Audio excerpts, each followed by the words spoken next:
Morning, ladies and gentlemen. Welcome back to Bexar County Court at Law Number 6 in the Bexar County Veterans Treatment Court. I'm Judge Wayne Christian. Representing the state in all matters today will be Mr. Eddie Villarreal and Mr. Arthur Reed. Representing the Bexar County CSCD, we've been Susan Gross, so I will swear at this time. Ms. Gross, please raise your right hand. Do you swear the testimony you're about to give to be the truth, the whole truth, and nothing but the truth, so help you God? Yes, sir, I do. Thank you. The cases we have set today. Pleas, cause number 679194, State of Texas versus Marcus Martinez, Bexar County Veterans Treatment Court, Track 1, pretrial diversion, plea and probation agreement. Mr. Hillier, are you ready to proceed? Ready, Your Honor. Good morning. Thank you. Cause number 609693, State of Texas versus Ernesto Chavez, another Bexar County Veterans Treatment Court, Track 1, pretrial diversion, plea and probation agreement. And I guess we have Mr. Chris Castro sitting in for Mr. John Perez. Would that be correct, Chris? Yes, Judge. Are you ready to proceed? We are, Judge. Thank you. I've got cause 673645, State of Texas versus Jose Avila. Mr. Martinez, are you ready to proceed? Yes, Your Honor. Cause 675564, State of Texas versus Gabriela Ramirez, represented by Mr. Barry Hitchings. Mr. Hitchings, are you ready to proceed? We're ready, Your Honor. Thank you.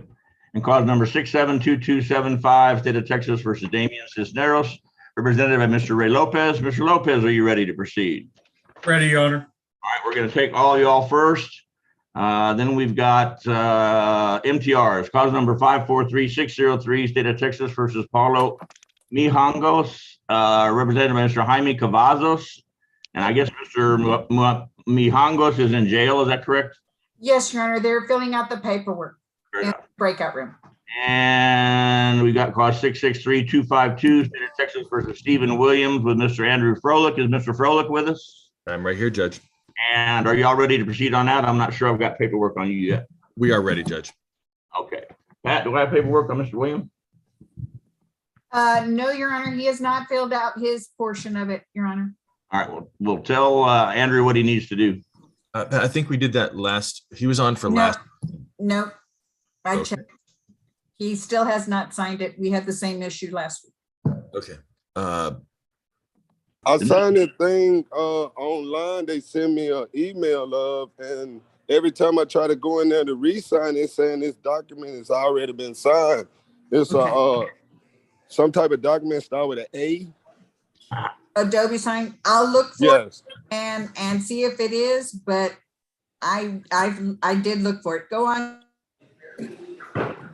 All right, well, we'll come back to that one. Cause 636360, State of Texas versus Naomi Payne, represented by Ms. Catherine Valenzuela. Ms. Valenzuela, are you ready to proceed?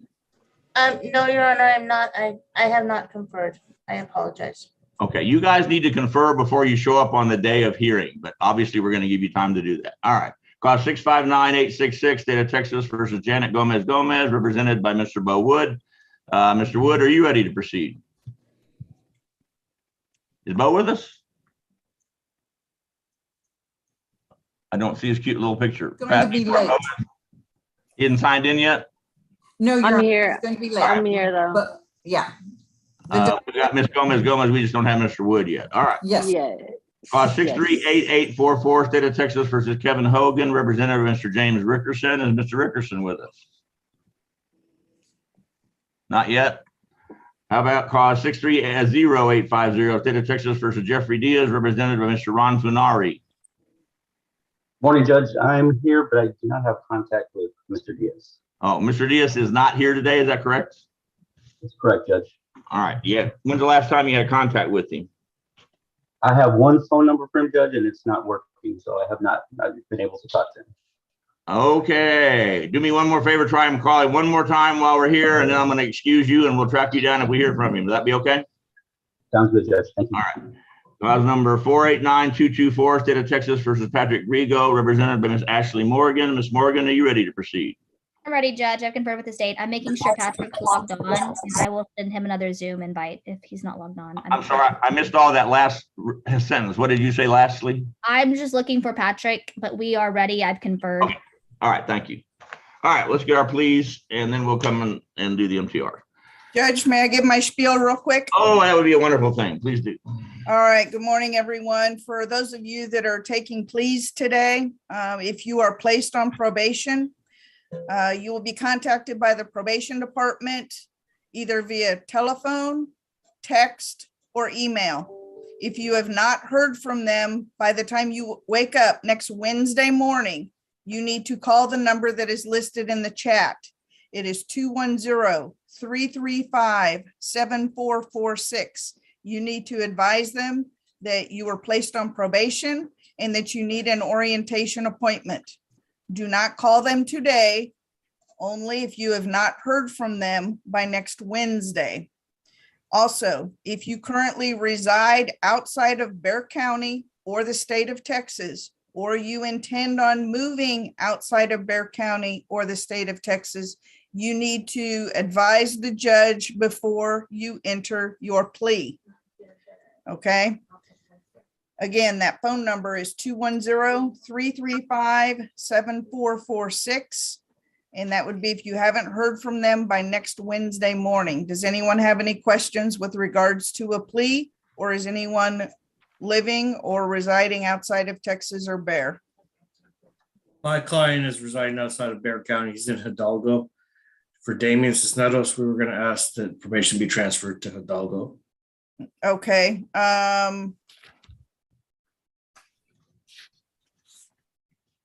That's on Gabriella. On Damian Cisneros, cause number Oh, 672-275. All right, Judge, you Yeah. can either formally transfer it or you can have them report by Zoom. Let's transfer it. Okay. All right, that's all I've got for now. Good luck, everyone. All right. We've got cause 679-194, State of Texas versus Marco G. Martinez. 609-693, State of Texas versus Ernesto Chavez. 673-645, State of Texas versus Jose Avila Jr. 675564, State of Texas versus Gabriela de Ramirez. And cause 672275, State of Texas versus Damian Cisneros. And ladies and gentlemen, I am looking at the initial document on all these packages, and it is titled Defendant's Consent to Plea by Video Conference, that purports to have both the defendant and the attorney's signature on it. In fact, Mr. Martinez, in clause 679-194, is this your signature on this document, sir? Yes, sir, it is. Thank you. And Mr. Hillier, as attorney for Mr. Martinez, is this also your signature on this document? Yes, it is, Your Honor. Thank you. Mr. Chavez, in clause 609-693, is this your signature on this document, sir? Yes, Judge. Thank you. And Mr. Castro, as attorney for Mr. Chavez, I believe you're identifying, Mr. Perez, your trial partner's signature on this document. Is that correct? It is, Judge. Thank you. And Mr. Avila, on clause 673-645, is this your signature on this document, sir? Mr. Avila with us? He should be, Your Honor. I'm looking. Jose Avila, I see you, but your microphone's turned off, sir. Can you turn your microphone on? There you go. Yeah, I'm on. Now we're good. Is this your signature, sir? Yes, sir. Thank you. Mr. Martinez, as attorney for Mr. Avila, is this your signature on this document also? Yes, Judge. Thank you. Mr. Ramirez, in clause 675564, is this your signature on this document, sir? Or Ms. Ramirez, excuse me. Yes, sir. And Mr. Hitchings, as attorney for Ms. Ramirez, is this also your signature on this document? It is, Your Honor. Thank you. Mr. Cisneros, in clause 672-275, is this your signature on this document, sir? Yes, sir. And Mr. Lopez, as attorney for Mr. Cisneros, is this also your signature on this document? Yes, Your Honor. Thank you. The next document I have for each of you is entitled Defendant's Waiver of Constitutional Rights and Court's Admonitions, that purports to have your signature on the back, effectively waiving certain constitutional rights you must waive in order to enter a plea before this court. In fact, Mr. Martinez, in clause 679194, is this your signature on this document also, sir? Yes, sir, it is. Mr. Chavez, in clause 609693, is this also your signature on this document, sir? Yes, Judge. Mr. Avila, in clause 673645, is this your signature on this document, sir? Yes, sir. Thank you. And Ms. Ramirez, in clause 675564, is this your signature on this document, ma'am? Yes, sir. Thank you. And Mr. Cisneros, in clause 672275, is this your signature on this document? Yes, sir. Thank you. by signing this document? Are each of you telling me that you've had enough time to either read this document or have it read to you in its entirety? If you had any questions about what was on this document, those questions were answered to your satisfaction by your attorneys. So that in signing this document, you're telling me that you agree with and understand everything on this document. Is that correct, Mr. Martinez? Yes, sir, it is. Thank you. Is that correct, Mr. Chavez? Yes, Judge. Thank you. Is that correct, Mr. Avila? Yes, sir. Thank you. Is that correct, Ms. Ramirez? Yes, sir. And is that correct, Mr. Cisneros? Yes, sir. Thank you. Mr. Hillier, as attorney for Mr. Martinez, have you had enough time to go over this case with him? And in your opinion, is he mentally competent? We have, and he is, Your Honor. Same question for Mr. Castro with regard to Mr. Chavez. Yes, Judge, and he is. Same question for Mr. Martinez with regard to Mr. Avila. Jeff, are you still with us? Am I on mute now, Your Honor? Yes, he is, yes, Your Honor, and he is, Your Honor. All right, thank you, sir. Same question for Mr. Hitchings as attorney for Ms. Ramirez. We have, and she is, Your Honor. Thank you. Same question for Mr. Lopez as attorney for Mr. Cisneros. We have, and he is, Your Honor. And Mr. Martinez, are you a United States citizen, sir? Yes, sir, I am. Thank you, sir. Same question for Mr. Chavez. Yes, Judge. Thank you. Same question for Mr. Avila. Yes, sir. Thank you. Same question for Ms. Ramirez. Yes, sir. Thank you. Same question for Mr. Cisneros. Yes, Your Honor. Thank you. As attorney for Mr. Martinez, Mr. Hillier, does the state fully comply with discovery for you on this case? I have, Your Honor. Thank you. Same question for Mr. Castro as attorney for Mr. Chavez. They have, Judge. Thank you. Same question for Mr. Martinez as attorney for Mr. Avila. They have, Your Honor. Thank you. Same question for Mr. Hitchings as attorney for Ms. Ramirez. They have, Your Honor. Thank you. Same question for Mr. Lopez as attorney for Mr. Cisneros. Yes, Your Honor. Thank you. Okay, let's see what we're doing with Mr. Martinez. Mr. Martinez in cause 679-194. This is the Bexar County Veterans Treatment Court Track 1 pretrial diversion plea and probation agreement to the charge of driving while intoxicated. How do you plead, sir? Guilty. Court accepts your plea of guilty. Hold it in abeyance. Places you on 1 year. Bexar County Veterans Treatment Court Track 1 pretrial diversion, assessing a $1,000 all-inclusive veterans treatment court fee, 48 hours of community service, probating all that based on your military service. This DWI education, DWI victim impact panel, 6 months Smart Start mobile home interlock at 4 blows a day, outpatient drug treatment with either the Veterans Administration or another designated VTC provider. See if we got any restitution issues. No restitution issues. Requiring your successful completion of the Veterans Treatment Court issue judge's bond, defendant to be supervised by CSCD and VTC staff. At this time, Mr. Martinez, I'm looking at a document entitled Track 1 Pretrial Intervention, which is a contract by and between you and your attorney and the Bexar County Criminal District Attorney's Office. Said contract setting out all the requirements and prerequisites for your successful completion of the Veterans Treatment Court. In fact, sir, is this your signature on this document also? Sir, yes, sir. Thank you. And Mr. Hillier, as attorney for Mr. Martinez, is this also your signature on this document? It is, Your Honor. And Mr. Villarreal, are you with us today? Is Eddie with us? I am, Judge. Yes, sir. Oh, there you are. Okay. And Mr. Villarreal, are you the assistant criminal district attorney whose signature appears on this document? That's my signature, Your Honor. Okay.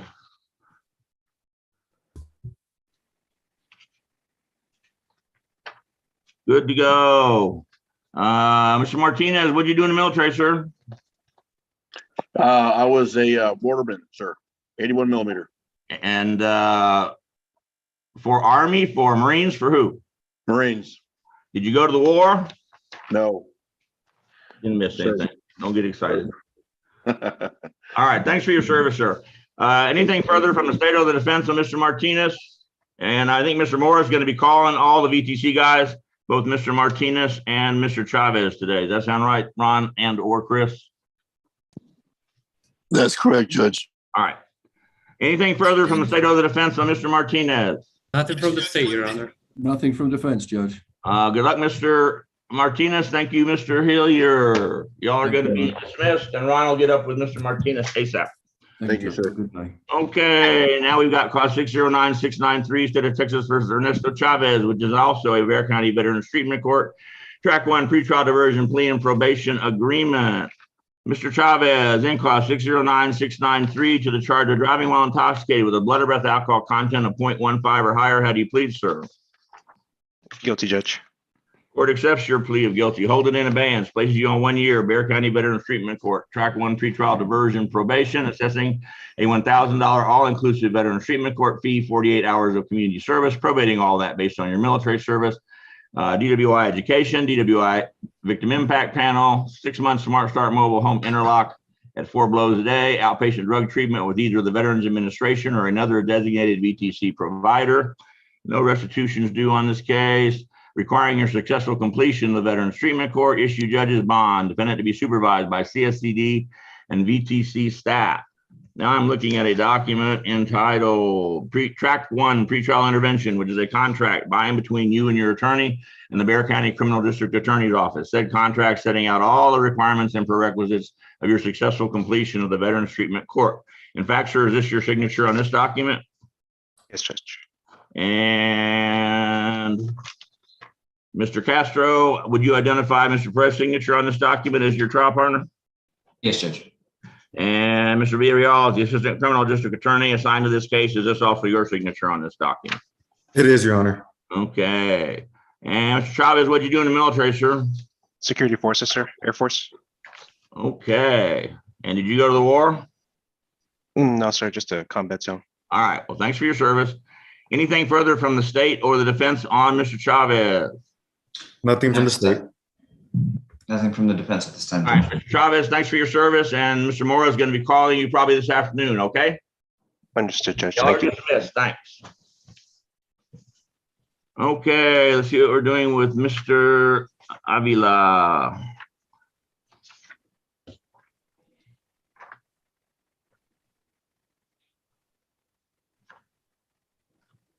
Okay, Mr. Avila, to the charge of, and this is starting out as a DWI second. Say you have a motion on this case? To stay a DWI second? Your Honor, we do not have a motion. All right, so it's going to be, he's pleading to a DWI second. Do we all agree? Yes, Your Honor. Defense, is that correct? That's correct, John. All right. Mr. Avila, in cause 673-645 to the charge of driving while intoxicated, second offense. How do you plead, sir? Guilty. I got no contest on the paperwork. I don't think it matters to the court or the state. Defense, how do you want to approach that? He can go forward with guilty, Your Honor. You want to go guilty? Is that correct? That's correct. All right. We need to, Pat, administratively change the defendant's waiver of constitutional rights and court's admonitions document to say DWI second and to say guilty instead of no contest. On which one, Your Honor? I'm sorry.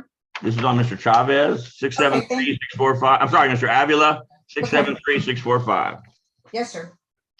Okay. And state, is there an agreement for Mr. Avila? Yes, Your Honor. $900 fine, court costs, 1 year, probated over 15 months, 80 hours community service, DWI education, victim impact panel, CAT SNP, Smart Start mobile for half the term, $60 to DBS for labs, and the state will take into consideration clause number 673646.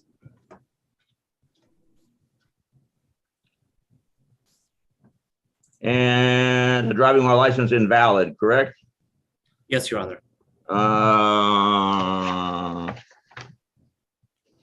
Hey, Mr. Martinez, does Mr. Avila have a valid Texas driver's license right now? He does not, Your Honor. He's not going to be able to get one. Have you talked to him about the possibility of getting an occupational driver's license? Would that work? I have not, Your Honor. All right, please do that at some point in time and explain what the costs are going to be. But the probability is he's going to want to drive and he can't be driving unless he's got some sort of legal way to do it. All right, let me do a little paperwork here. Stand by. And then, Your Honor, we were going to ask for the minimum probation fees. This is a court-appointed case. This is going to be a Bexar County Veterans Treatment Court case. There are no probation fees. It's that $1,000 all-inclusive VTC fee. I think we just got lumped in today. I think it's going to be a regular. It's not VDC. It's going to be every defendant in this court has a statutory minimum $25 a month. So we're already good to go on that one.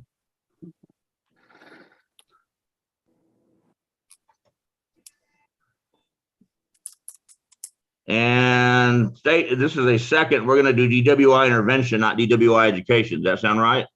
Yes, Your Honor. And defense, you agree? Yes, Your Honor. Okay.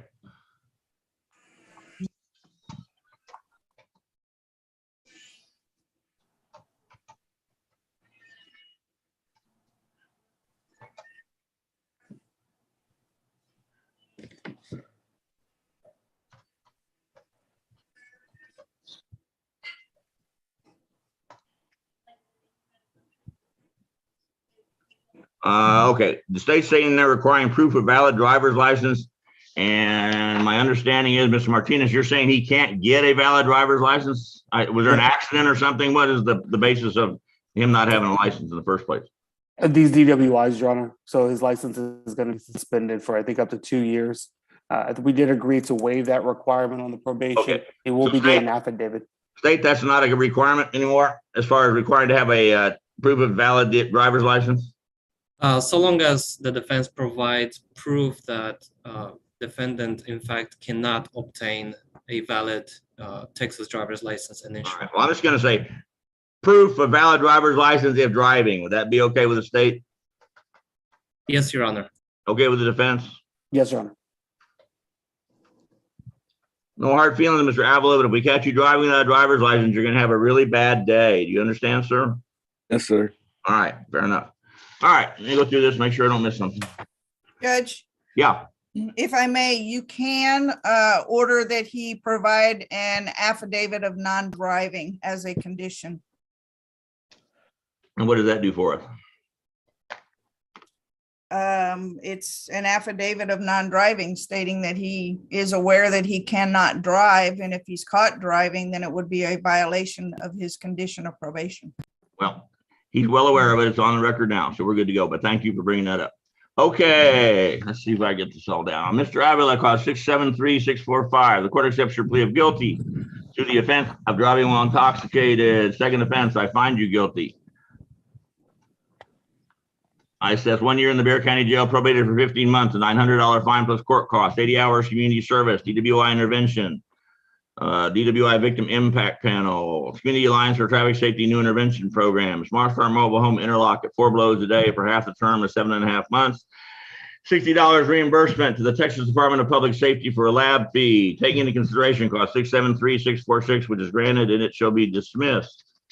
And we're requiring proof of valid Texas driver's license or occupational valid driver's license if driving. Anything further from the state of the defense on Mr. Avila? Your Honor, just Mr. Avila can make a donation for those community service hours to the veteran group. We've got court charities, primarily Special Operations Wounded Warrior Organization and Family Violence Prevention Organization. And his probation officer will have a list of those, and he's welcome to donate $10 an hour to either of those and get credit for his community service. Okay? Thank you so much, Your Honor. May we be excused. Yeah. Good luck, Mr. Avila. Thank you, Mr. Martinez. Y'all are excused. Thank you.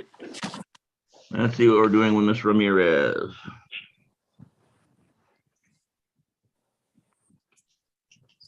Ms. Ramirez, and cause 675-564 to the charge of assault causing bodily injury. How do you plead, ma'am?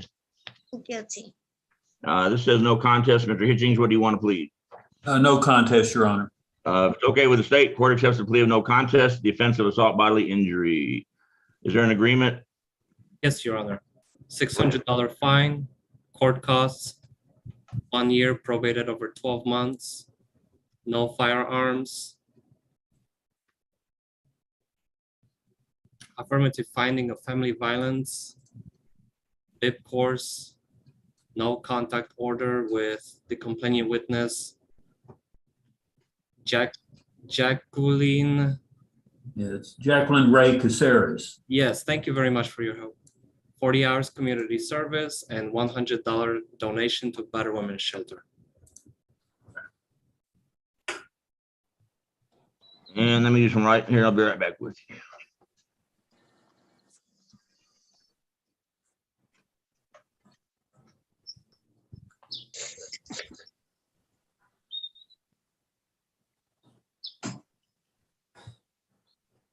I don't think we have the authority to make them give $100 donation to the battered women's shelter, do we?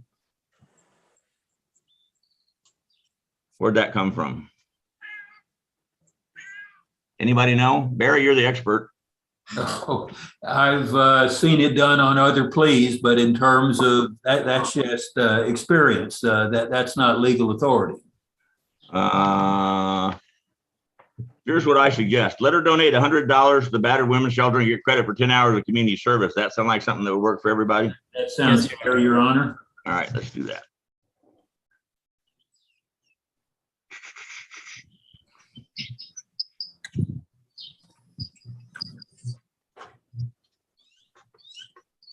Mr. Hitchings, from the defense standpoint, why are we having problems with the alleged victim in this case? Is there any possibility we're going to have problems with them in the future again? I don't think so. This case started out as a burglary of a habitation. And then I think the prosecutor's office took a serious look at it. The claim of Ms. Caceres was that my client scratched her neck. And the DA's office.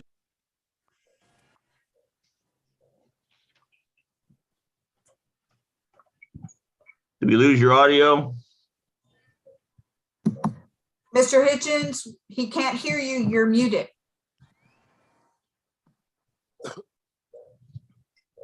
Okay, it started out as a felony case, burglary of a habitation. I think the state took a serious look at the allegations, and they filed a night mag rejection saying reduced to a misdemeanor. And that's how it came to be filed in County Court 6 as an assault bodily injury, the scratching on the neck.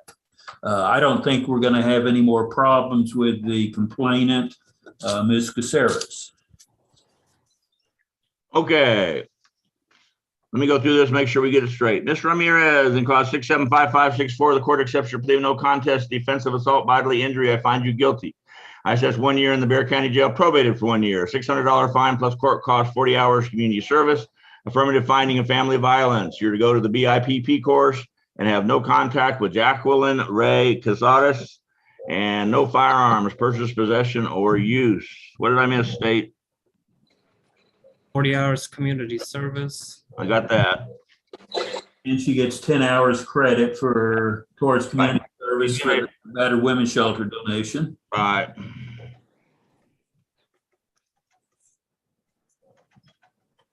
Got that. I think that's it. Barry, what else did I miss? I don't think you missed anything, Your Honor. Good for me. Ms. Ramirez, have you got any questions? No, sir. Thank you. All right. If you do, call Mr. Hitchings. He's an expert at all this stuff. All right. Thank you, Ms. Ramirez. Thank you, Mr. Hitchings. Y'all are dismissed. Thank you, Your Honor. You bet. Okay, let's see what we're doing with Mr. Cisneros. State, you got a motion on this one, don't you? Yes, Judge, the state moves to waive count 1 of the information and proceed on count 2 alone, which is for obstruction. And we're sure No. that, I'm sorry, go ahead. No objection, Your Honor. And State, you're sure that this information has 2 paragraphs? Yes, absolutely, Judge. I just checked that. All right, you're the man.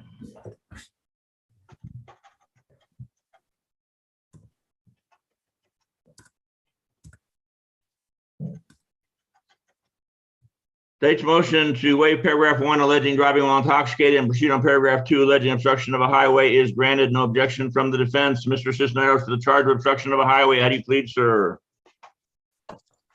Guilty. And my paperwork says no contest. I don't think it matters to anybody, but Mr. Lopez, how do you want your client to plead? No contest, Your Honor. Court accepts the plea of no contest to the offense of obstruction of a highway. Is there an agreement for Mr. Cisneros? There is, Your Honor. It's for a 1 year deferred adjudication, a $500 fine, plus court costs, 48 hours of community service, DWI education, victim impact panel, CATSNIP, Smart Start Mobile for half the term, and $60 to DPS for the lab. And defense, is that your understanding of the agreement? It is, Your Honor. I think we lost my client. He just texted me that his laptop died. He's gonna try to rejoin on his phone. So See if you can sign in on a smartphone. Is that possible? I just told him to log in. Yes, Judge. Okay. He's no longer driving. We'd ask for a mobile portable device in lieu of the ignition interlock. That's what he's going to get. Everybody in this court uses a Smart Start mobile device, which is the size of a cell phone, basically, and they have to blow into it 4 times a day unless they violate, and then we crank it up to 6 times a day and all those things. But I'm sure we'll have no violations, aren't you? Yes, Judge. There you go. Positive defense counsel. Hang on, let me finish up here on Mr. Cisneros. If he can sign back in on his cell phone, that would be a good thing. Can you call him and ask him if he can do that? Yes, Judge. And I will let you know as soon as I see that he's asking to sign in. I'll do it, yeah. Turn towers.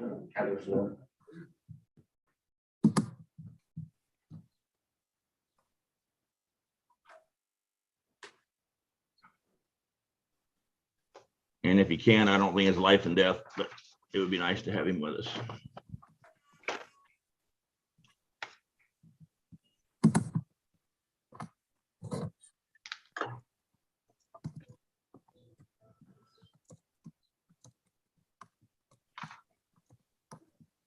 Were you able to get him on the cell phone, Ray? You gonna try and sign in? Yes, Judge. He's trying to sign in right now.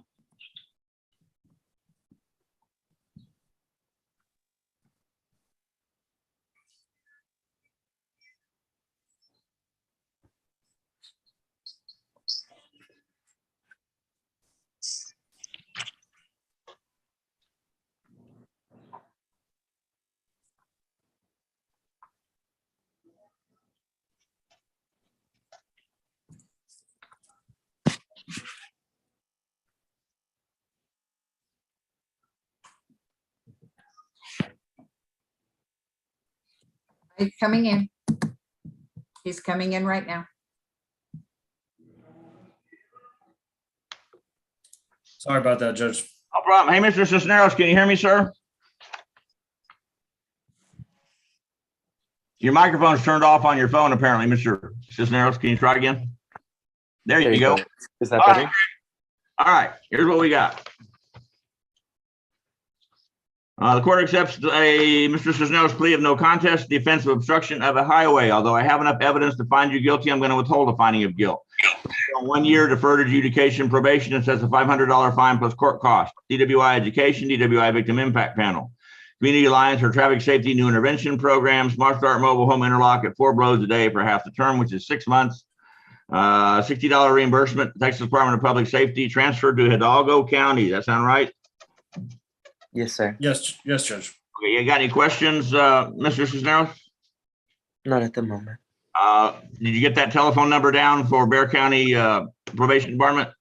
Would you mind handing it to me one more time? All right. It's 210-335-7446.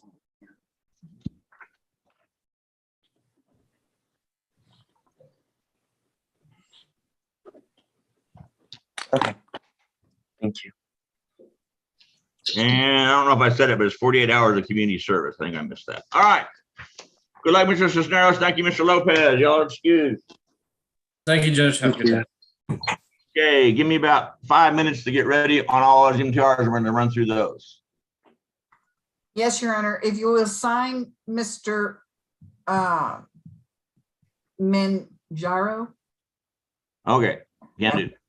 Okay.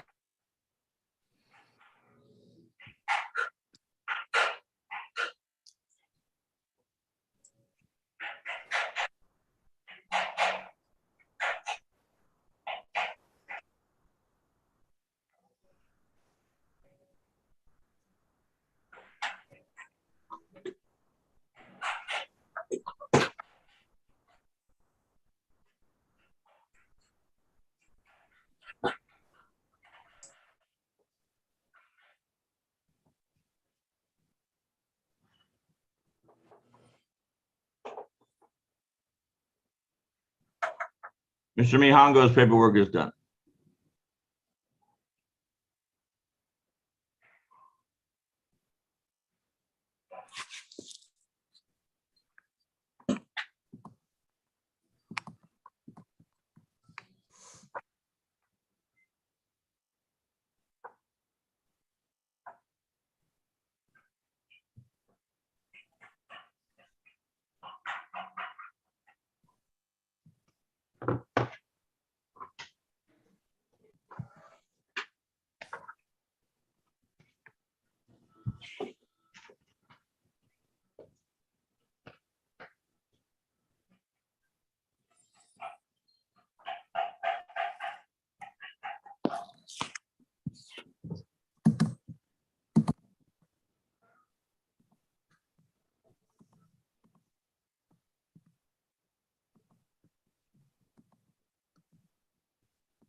Consent, Your Honor.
You're muted, Judge. Okay, let's try again. It's cause number 543603, State of Texas versus Pablo Mijangos, represented by Mr. Jaime Cavazos. Mr. Cavazos, are you ready to proceed? Yes, Your Honor, we are ready to proceed. I do have an oral motion to dismiss the state's motion to revoke that I would like the court to consider before we go forward. Okay, go ahead. Your Honor, I'd like the court to take judicial notice of the motion to revoke, which is in the court file, and note that the date that Mr. Mijados' probation ended was January 18th of 2019, which is the very day that the motion, that the state filed its motion and the court issued its capias. Since then, the state has not made any diligent efforts toward securing the arrest of Mr. Mijados and or serving him with a capias. And basically he has been living at the same place that he was living while on probation, working at the same place that he was working while on probation. I can't ignore that the code provides an affirmative defense, Your Honor, when there is no diligence exercised by the state in filing of a motion to revoke and serving it. And that would be section 42A.756 of the criminal code. In addition, the Texas Court of Criminal Appeals in 2 cases have also recognized that due diligence is required in the exercising of a motion to revoke, because if it's not followed, the court in essence has no jurisdiction to proceed with revoking a defendant when diligence isn't filed. One of the Texas Court of Criminal Appeals cases is Rodriguez v. State, and that can be found at 804 Southwest 2nd, page 516. It's a 1991 case. And the other Court of Criminal Appeals case is Browder v. State, which can be found at 109 Southwest 2nd, 484. Both of those cases have been shepherdized and are still good law. That those cases and the decisions that each hold in combination with the affirmative defense of the code provision 42A.756, I think are applicable in this case. And therefore, Mr. Mijados' motion should be dismissed due to lack of diligence, Judge. Okay, let's take your, first off, it's very unusual to do an oral motion on what you just laid out, although you did a wonderful job laying it out. So +10 for you on that one. Technically, it's supposed to be in writing. It's supposed to be 10 days before the hearing. But other than that, let's talk about it. Your first objection is the fact that the second amended motion to revoke community supervision is dated January 18th, 2019, which you indicate is the same day that he would have come off of probation if no MTR had been filed. Would that be correct? That's correct, Judge. However, he also has 2 prior MTRs, basically the same. This is a new ideation of the same MTR with new developments or new violations by the defendant, allegedly. So the second amended is based on the first amended motion to revoke community supervision, which was filed on December 5th, 2018.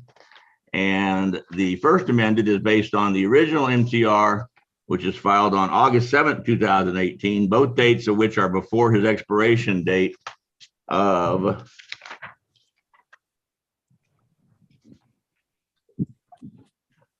January 18th, 2019. That makes sense? It does, Judge. So that's not going to get us anywhere. So your next objection with regard to due diligence. That's correct, Judge. And the case law that I cited specifically addresses that. Even if the state files its motion within the timelines and the capias is issued within the timelines, it still does not excuse the state from having to exercise due diligence in prosecuting its MTR. And in this case, there is no evidence that the state has exercised due diligence, for if they had, the capias would have been easily served on the defendant, either at his home or at his place of work.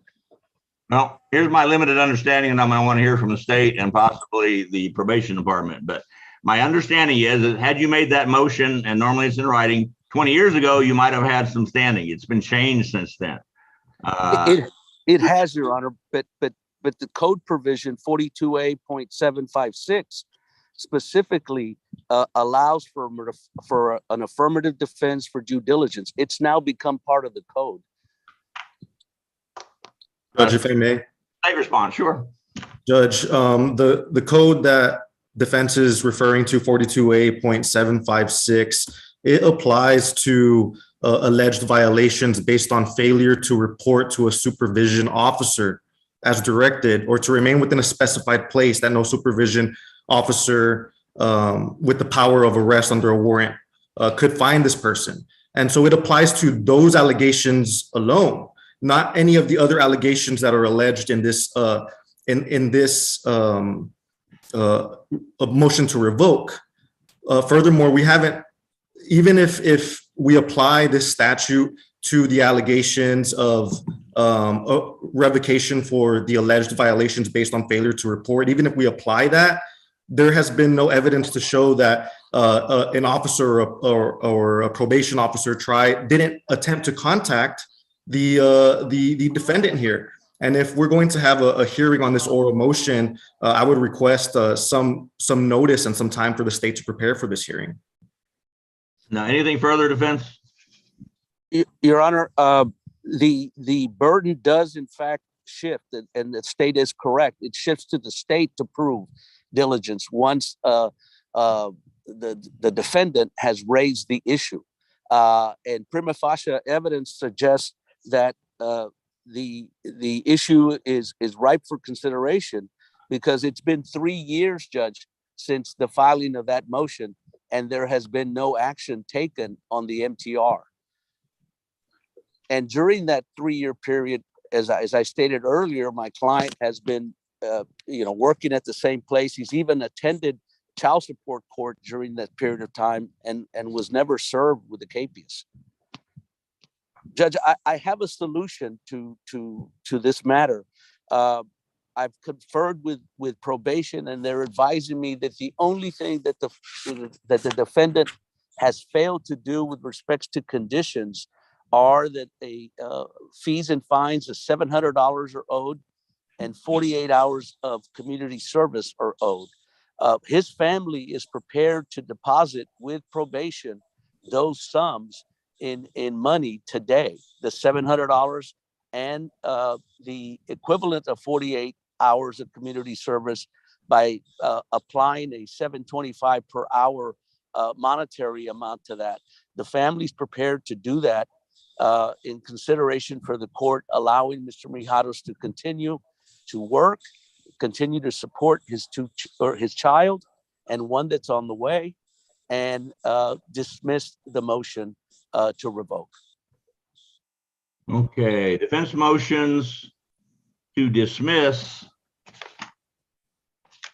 the defendant's second amended motion to revoke community supervision based on improper date of filing is respectfully denied.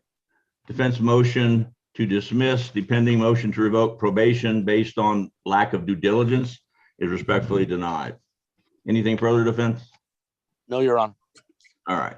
Will Your Honor consider the resolution of the motion by way of the family making the deposit? You're going to get a chance to argue that to me before I make a final decision, okay? Let's get the charge on the table on what Mr. Mijangos allegedly did or didn't do, because I'm not up on all this stuff at this point. So, Mr. Mijangos, in clause 543-603, did we already identify your signatures on this first document? I got distracted on our motion stuff. No, Your Honor. No, Your All right, let's start over. Mr. Mijangos, this is clause 543-603. This is the second amended motion to revoke community supervision. The first document I have on your case is entitled Defendant's Consent to Motion to Revoke Hearing by Video Conference. that is purportedly signed both by you and your attorney. In fact, sir, is this your signature on this document? Yes, sir. Thank you. And Mr. Cavazos, as attorney for Mr. Mijangos, is this your signature on this document? It is, Your Honor. Mr. Mijangos, the next document I have, and on the second document, Mr. Mijangos' name is spelled, so that administratively that needs to be corrected. It's got Mijanos instead of Mijangos. Yes, Your Honor. It does have the right cause number, so we're good to go. This one's called entitled Trial Court Certification of Defendant's Right of Appeal, which is marked, quote, is a revocation of the defendant's community supervision, and the defendant has the right to appeal the court's actions revoking the community supervision, but not the underlying conviction. And in fact, Mr. Mijangos, is this your signature on this document also, sir? Yes, sir. And in fact, Mr. Cavazos, as attorney for Mr. Mijangos, is this your signature on this document also? Yes, sir, it is. And I don't know if I made it clear on the record, but I also find that the two motions made by defense are untimely, just in case this goes anywhere. So at this time, Mr. Cavazos, my understanding is that this is going to be an uncontested second amended motion to revoke community supervision. Is that correct? That's correct. And Mr. Mijangos, it caused 543602 on the second amended motion to revoke community supervision. How do you plead? No contest, sir. That would either be true or not true, and it can certainly be true with an explanation or not true with an explanation, whatever you desire. True with an explanation. Fair enough. Is that okay with you, Mr. Cavazos? It is, Judge. All right. Court accepts the plea of true with an explanation. Ms. Gross, would you please advise the court and the parties of the status of Mr. Mijangos' probation? I remind you, you're still under oath. Yes, Your Honor. Mr. Mijangos has performed very poorly on probation in that he failed to report for 7. Mr. Mijangos, I apologize. Would you go ahead and turn your microphone off right now because we're getting background noise from the jail? Thank you, Yes, sir. Okay, he has failed to report 7 times, and we've not seen him since July 25th of 2018. He has paid $1,127 towards his fees, and he has an outstanding balance of $700. We have no record of any of his 48 hours community service having been completed. He did complete DWI education, victim impact panel, CAPSNIP program, and he did weekly report and also attend AA meetings. He has had 8 negative drug tests. He failed to submit on 2 occasions. He had 4 diluted drug tests.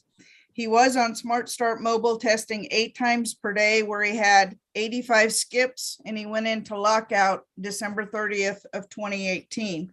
His prior arrests include 1 arrest for possession of a controlled substance less than 2 grams. This is his 2nd violation report, his 1st motion to revoke, and his officer is recommending revocation. And Mr. Cavazos, what are you requesting? Your Honor, we're requesting that he be terminated unsat, that he be allowed to pay the fees and fines that are owed, and comply with the 40 hours of community service by depositing a monetary amount of $7.25 per hour for each of the hours that are owed. Mr. Mijangos is employed at Papa Do's, where he's been working while on probation, and currently he's a server. That was one of the main reasons behind the skip testing, Judge. He was on duty when the machine was asking him to submit the testing, and that became a problem. But lapsed since this motion to revoke was filed, and for 3 years he's not violated any laws in this or any other state, including traffic violations. I would hope that the court would take into consideration that he basically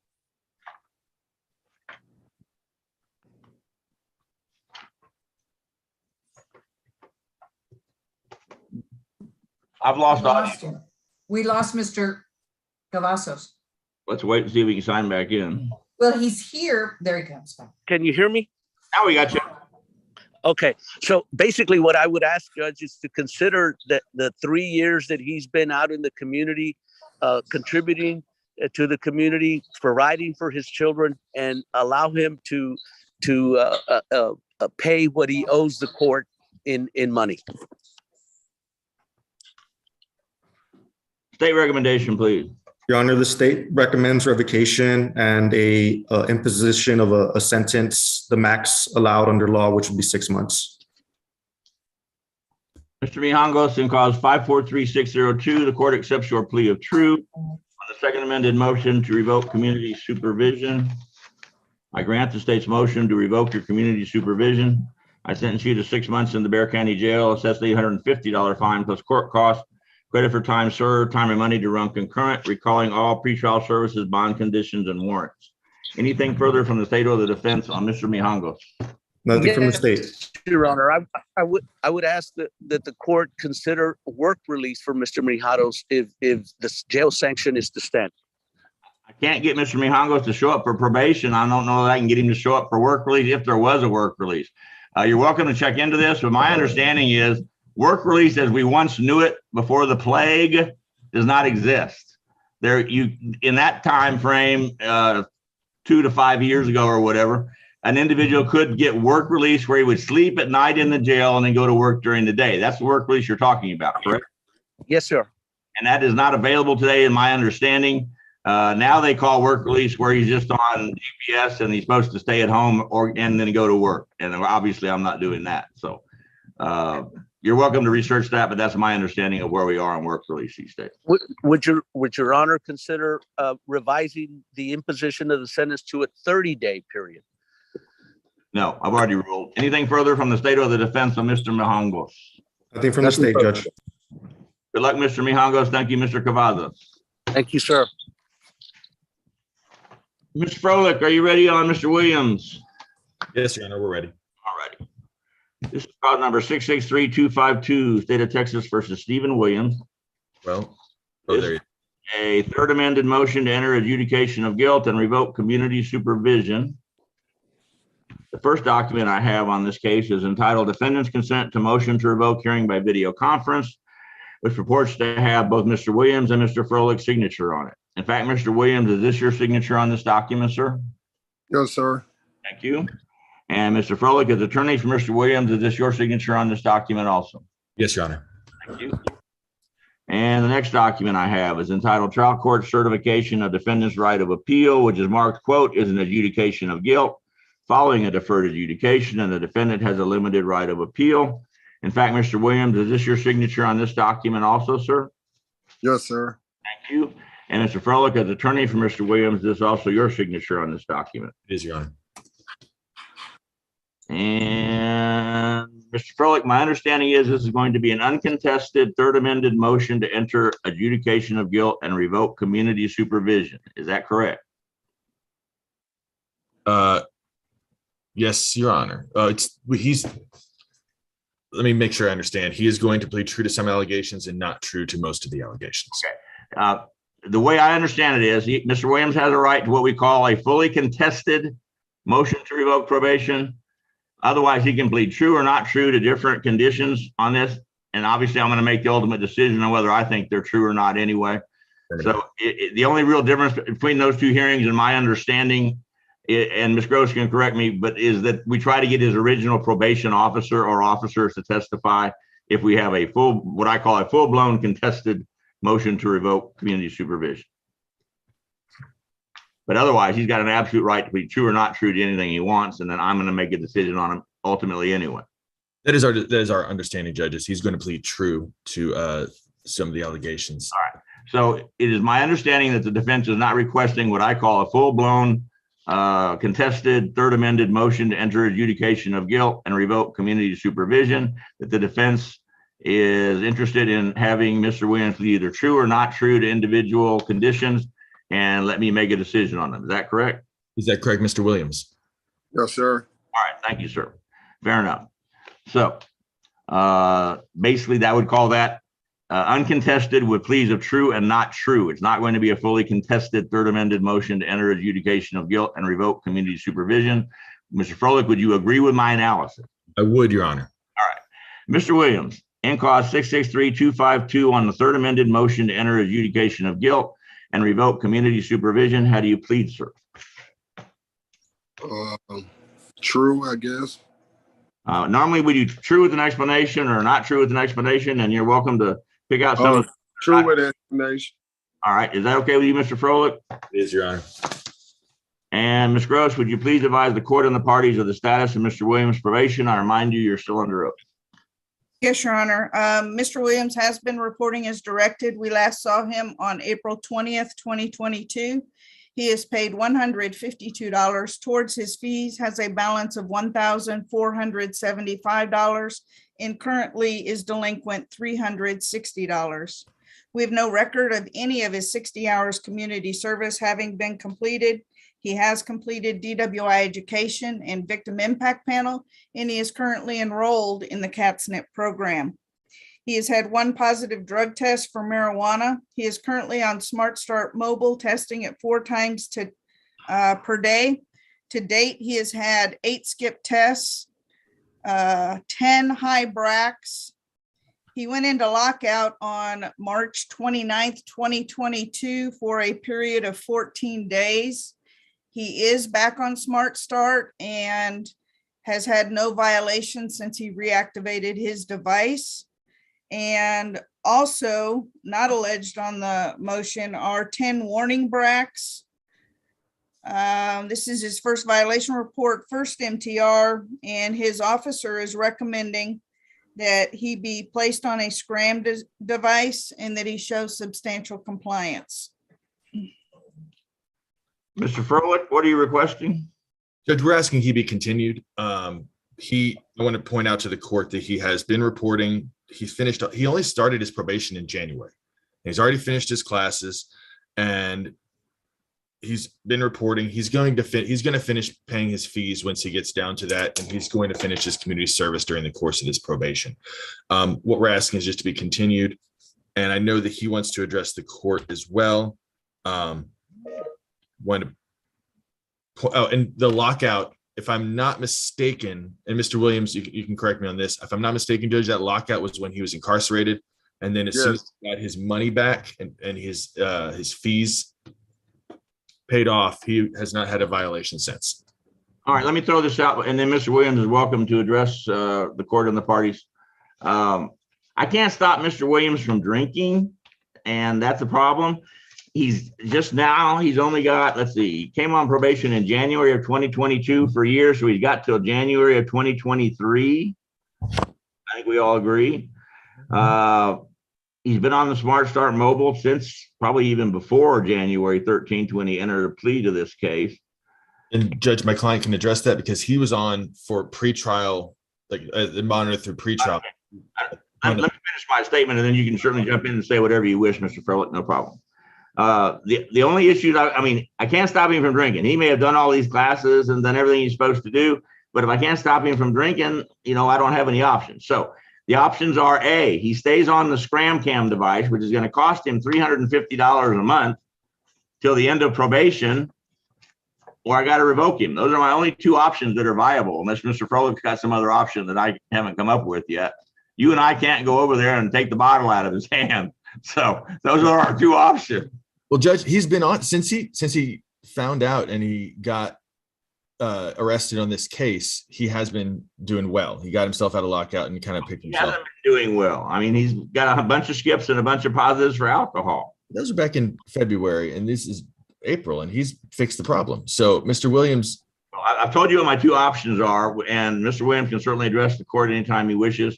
But if you want to go back in the chat room and chat with him about those 2 options, those are your options. And I'm going to go ahead and throw in here now before they go chat. And what is your recommendation? I recommend revocation, Your Honor. Okay. And Judge, if I can just add a little clarification on that lockout. Good. I need all clarification I can get. According to Smart Start, he did go into lockout on March the 26th. He was arrested and placed in the Bexar County Jail on March 31st. He was released from Bexar County Jail on April 2nd. He did not go back active on the Smart Start Mobile until April the 9th. So he was in lockout prior to his arrest and remained in lockout for an additional week before he got active again, just so that you have all the background. All right, thank you. The textbook solution, Mr. Furlick, would be put him in inpatient drug alcohol rehab, but I don't really have that option because I'm sure you're well aware. If I try to put somebody I only put people over there if they volunteer to go. But the substance abuse treatment facility, which is our primary inpatient option in Bexar County, Mr. Williams have to sit in jail for like 60 to 90 days before he even gets a bed to get into inpatient. That's kind of ridiculous. So that's not really a reasonable option for you guys. I mean, if you really wanted to do that, I'd be happy to do it, but I wouldn't, recommend that probably as a best solution. So would you like to take Mr. Williams and go in the back and chat about those two options and then come back? And if Mr. Williams wants to address the court at that time, he's welcome to, or what do you want to do? Given those two options, Judge, I'm highly recommending Scram. Mr. Williams, would you agree? Yes, I got a question about that Scram though. Sure, go ahead. We can address that after the hearing, but given those two options, I would highly recommend the Scram device and continuing your probation. Yeah, that's what I'm saying. Like, so I take the one I got back and go get a Scram one, is what y'all saying? Here's what would happen. In a perfect world, Mr. Williams, if you're willing to volunteer for the Scram bracelet, number one, it's very expensive. It's going to cost you $350 plus or minus a month to have a Scram bracelet on.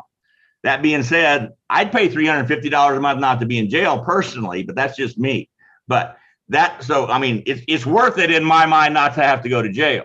But the Scram bracelet in and of itself only lets us know if you're consuming alcohol. It doesn't change the way you think about drinking alcohol. And from what you're showing me in your track record, and as Mr. Froelich points out very well, in the last month or so, you've done really good. But for several months before that, you did really bad. So I don't have a warm, fuzzy feeling even putting you on Scram is going to stop you from drinking. But I'd love to be wrong. We all want to help you if we can, but we can't help you if you don't help yourself. So if you're willing to volunteer, and I'm trying to be as honest with you as I can, and Mr. Froelich knows me very well, you're going to be on the Scram bracelet until you get off probation in January of 2023. That's $350 a month for basically, 9 months or something? 8 months.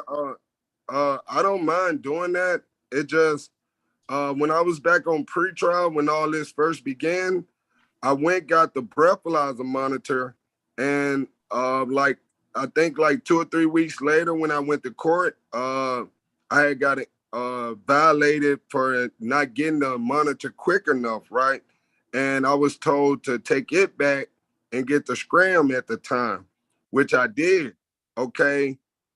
They wouldn't let me take the breathalyzer back for over 8 months, so they were charging me for 2 devices, even though I only had one I was using.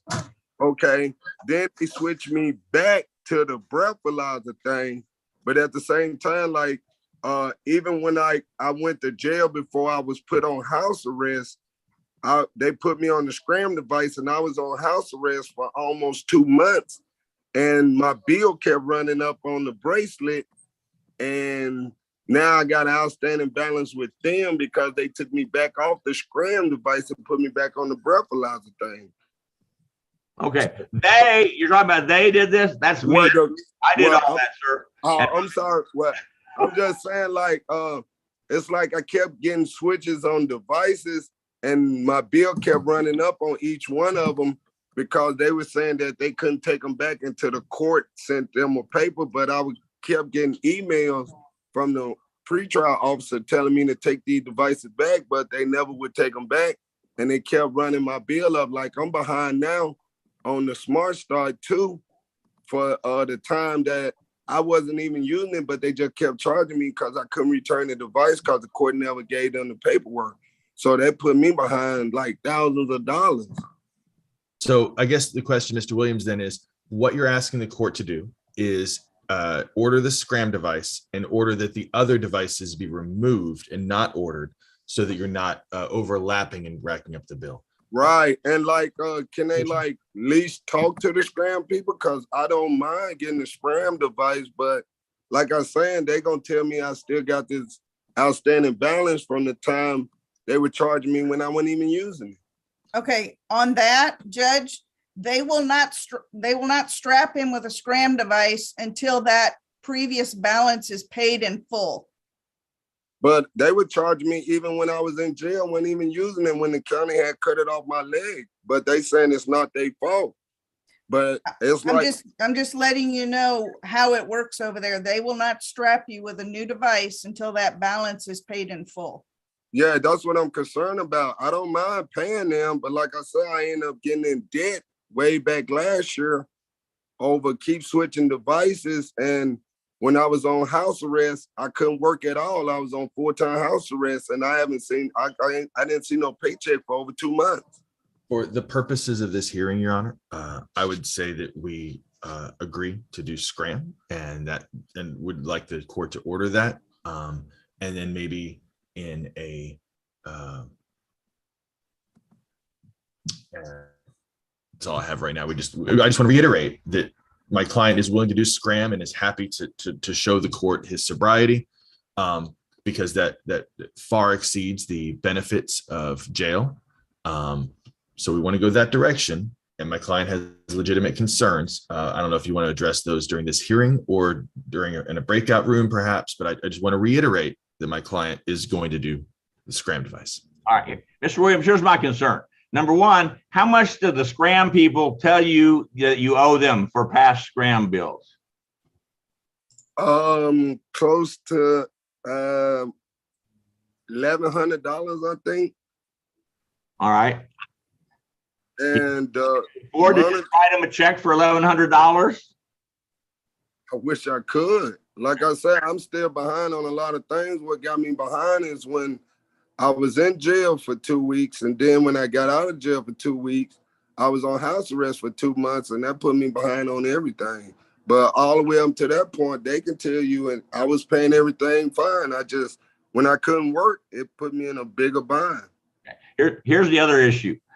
When you said that they wouldn't take the Smart Start mobile device, that's the portable blow-in device, they wouldn't take that back even after you were active on the scram bracelet?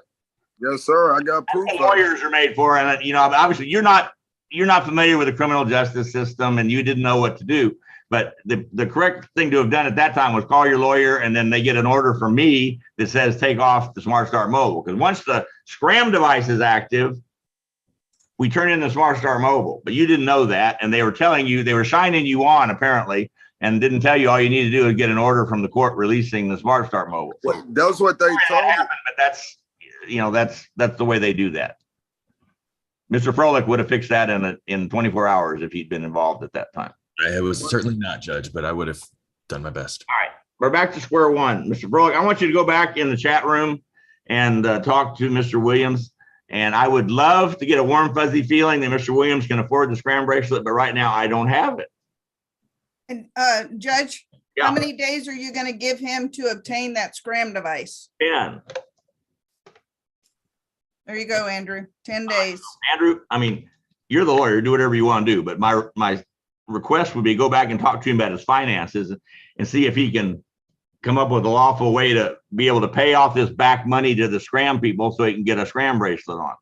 And that's going to be very difficult from my perception of what we're talking about. I agree. Room 1. I'm going to put Mr. Williams in room 1.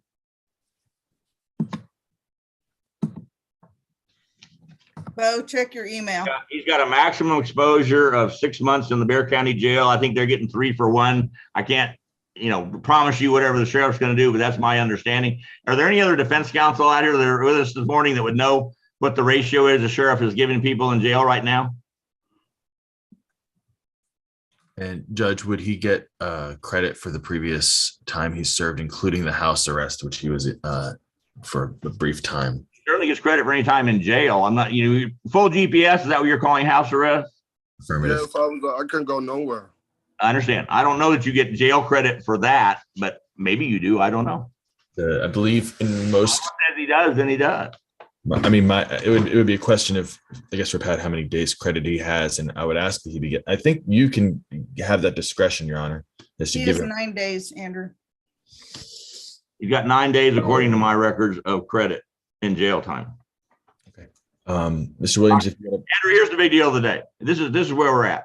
Normally, of all his violations and whatnot, he would get 6 months in the Bear County Jail. If the sheriff's giving 3 for 1, that really equates to 2 months in the Bear County Jail. Because of all his trials and tribulations with the Smart Start Mobile, and because he's really tried the last month, I'm going to make it 90 days in the Bear County Jail if we have to sentence him. So there's your 2 options. A, he comes up with the financial ability to get a scram cam and he stays on probation, but he's going to have to keep this scram cam thing on until next January. Otherwise, I'll revoke him. I'll give him 90 days instead of the 6 months I could give him. And because I think you've put out a lot of mitigation for me. And that theoretically would only be 30 days in jail, but that's still jail. And I understand. I'm with Mr. Williams. I don't want to go to jail. So let's all go chat about those options and get back to us. Okay. Mr. Williams, you Yes, get sir. to room number 1. As soon as you go in there, I'll follow you. Yeah, room number 1, join. Okay. I'm going to take a 2-minute break and I'll be right back. And then we're going to go on Mr. Payne. Ms. Vaughn, Red still needs to confer with the ADA. Can I be placed in a breakout room or something? Let me back up. Who needs to confer? Catherine? Catherine needs to confer, Your Honor. Who else needs to And confer? Can I talk with Mr. Reed, Bo Wood Miss- for Yeah, ADA? Mr. Woods does. All right. Why don't Miss Valenzuela and Mr. Wood go each one with the DA in the breakout room, and that'll be our break. Would that work? Okay, all right. In the future, Bo and Catherine, do this before the day of hearing. Yes, sir. Pat, Consider yourself admonished. Pat, Yes? can you send me to Andrew? Hold He's on just a requesting my minute. presence. I'm just trying to find out where I'm putting whoever. I'm trying to find out what I hear you. people around. Okay, Mr. Reed, go back into 4 and I will put Mr. Wood in 4. Does anyone know if my lawyer didn't Your show, attorney is if- here and he is speaking with the attorney. ADA right now. Okay, thanks. Pat? Susan, go into room 1 with Andrew.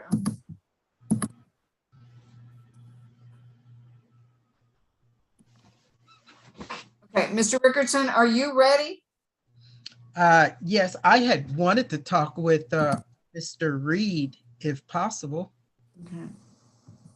Mr. Reed is already conferring with an attorney. You need to wait. Okay. I'll put you in there and y'all can just talk until finished. As soon as one is finished, you can talk to him. If he's okay with that, I'm okay with that, Pat. That's fine. It's fine. Room 4.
Pat, is my client on? I didn't have a phone number for her. Janet Gomez.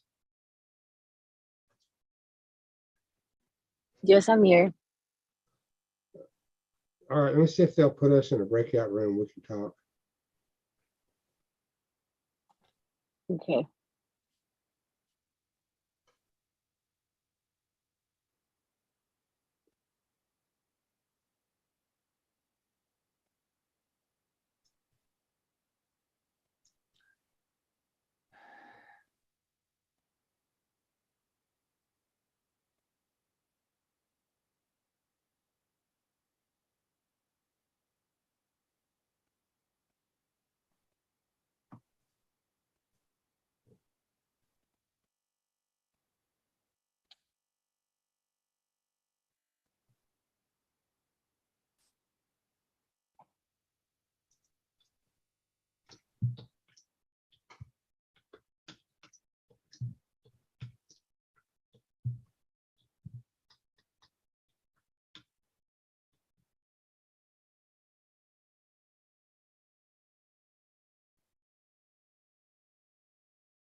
Mr. Woods, do you want to go in a breakout room with Ms. Gomez?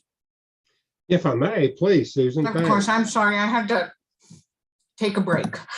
That's all right. And I was telling the DA about, in the old days, we used to take pills. We'd go in every day and take a pill in front of you. He wanted to know what the name of those pills. And I said, I cannot remember. Okay, let me put you. Ms. Gomez, you need to go into, I believe, room 5. Is that correct? I'm in 6. Pat, Okay, 6. I'll put you in 6. There should be a blue button, Ms. Gomez. It says join. Hit that. You'll go and talk to your attorney.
Well, do you need to go into a breakout room with your client? I do, Catherine Valenzuela. Yeah, you do? Yes, please, real fast. Okay, then can you go back into 2 and I'll put your client in 2? Yes, I'll do that. Okay, good. Ms. Payne, there should be a button that says join. Hit that button. Normally it's a blue button and you can go in and talk to your attorney in private. Okay?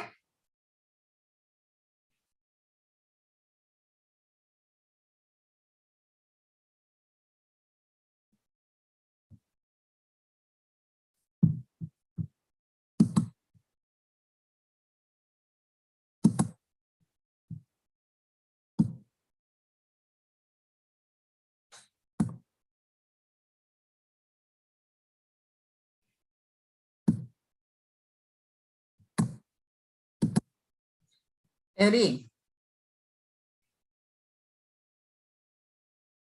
Eddie, Yes, ma'am. he added another one for Monday. For Monday? Okay. Hillier, Gary Hillier Pat, the very second one is Aaron Aguirre. That's a very old case. He told me he was going to be calling me about the trial. So he may ask for a reset, but that is a very, very old case.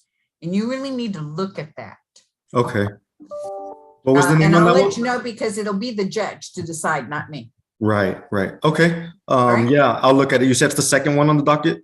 It's Aguirre. Aguirre. Okay, I'll look at it. Aguirre. Okay.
Pat, we're ready whenever the judge is. I will text him and let him know.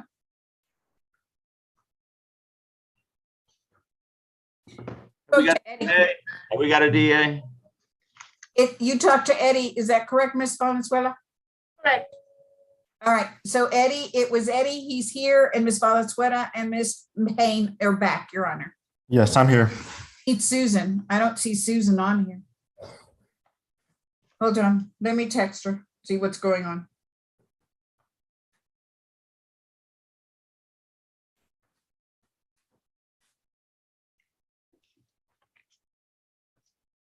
Oh, she, I believe, is in there with Andrew. Let me see if I can get her out.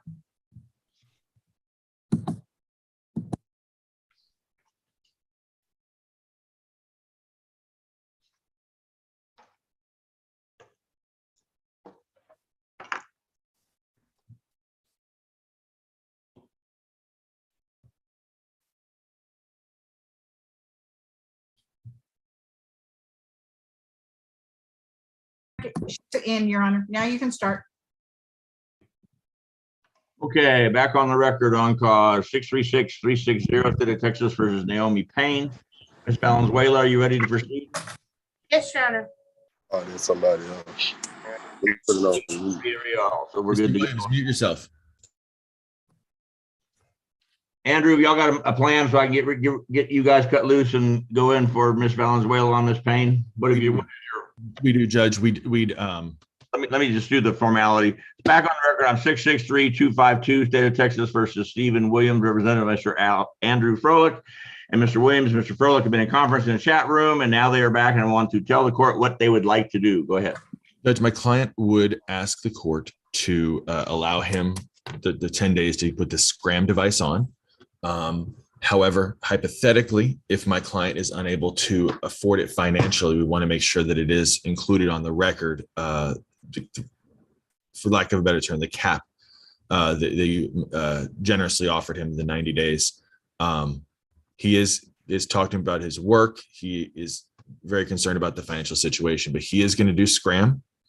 And we would ask the court to just make sure it's noted that you would give him 90 days jail. If he's unable to come up with that, we'd ask the court's permission to come back on the record and inform that should he be unable to afford it financially. Okay, here's my problem. Both Mr. Williams and Mr. Froelich. We all love Mr. Williams and he's dear to our hearts, but I'm not getting a warm, fuzzy feeling he's going to be able to afford this scram. I'm not sure any of the lawyers can afford a scram. It's very expensive. It's $350 a month. Now, I understand that's better than jail, But me giving Mr. Williams more time does not guarantee that we're going to get a scram bracelet on 10 days. Would you agree, Mr. Froelich? I would agree.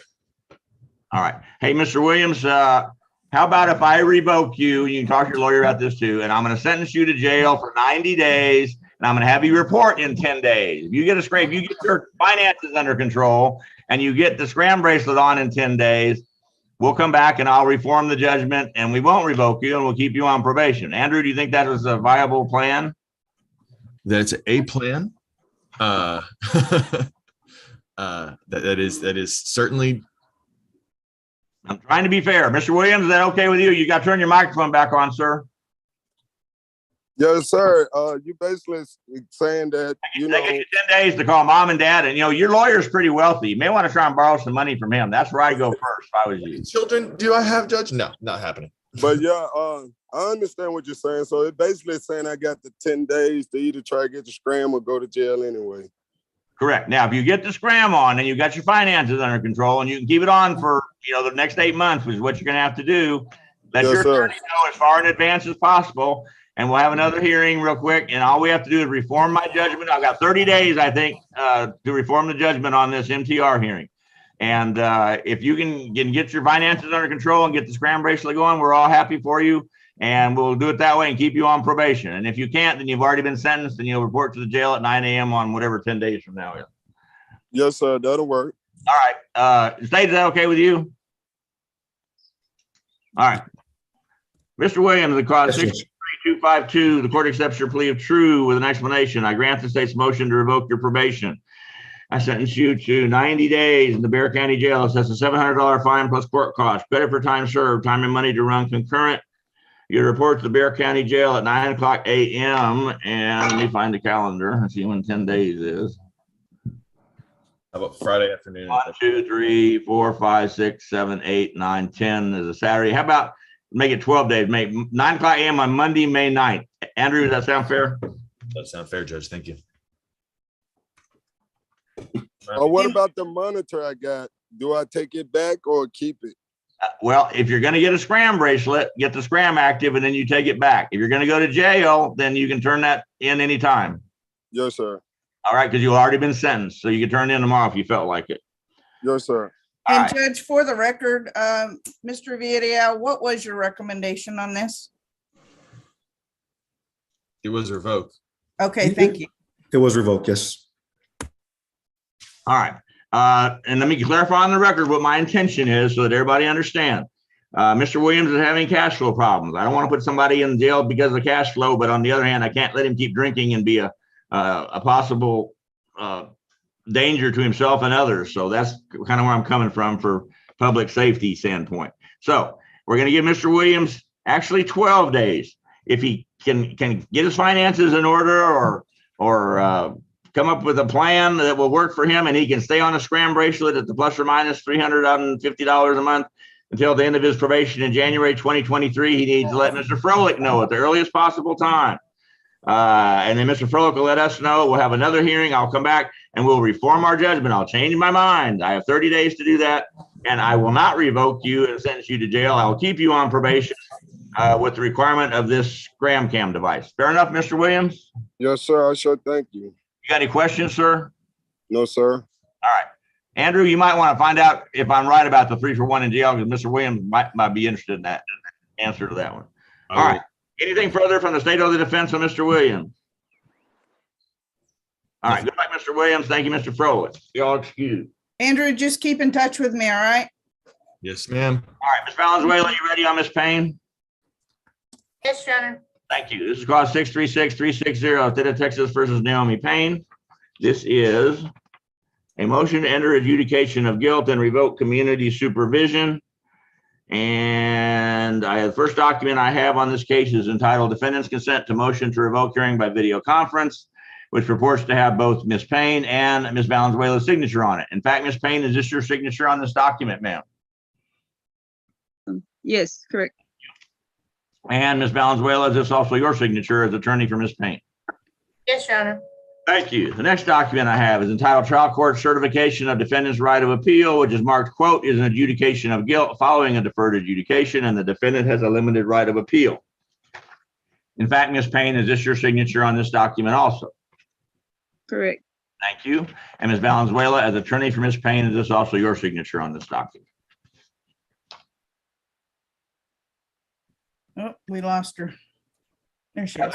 Yes, yes, Your I'm Honor. asking if this is your signature on the trial court certification of defendant's right of appeal. Yes, it is. Thank you so much. Okay, and Ms. Valenzuela, my understanding is this is going to be an uncontested motion to enter adjudication of guilt and revoke community supervision. Is that correct? It's uncontested, but I believe we have an agreement to continue her on. All right, well, as you're well aware, Yes. I am not bound by any agreement the defense and the state may have made. You can make any recommendation you wish, but the court has free discretion to do anything it wants, so to speak, within the law with regard to the probation of the defendant. You understand that, I'm guessing? I do understand, yes, sir. All right, so at the appropriate time, please feel free to, both you and the state can tell me what you've agreed to, and whether I follow that or not is up to me. We all agree? Defense? State? Yes, Judge. All right. That being said, is this going to be an uncontested or contested motion to enter adjudication of guilt and revoke community supervision?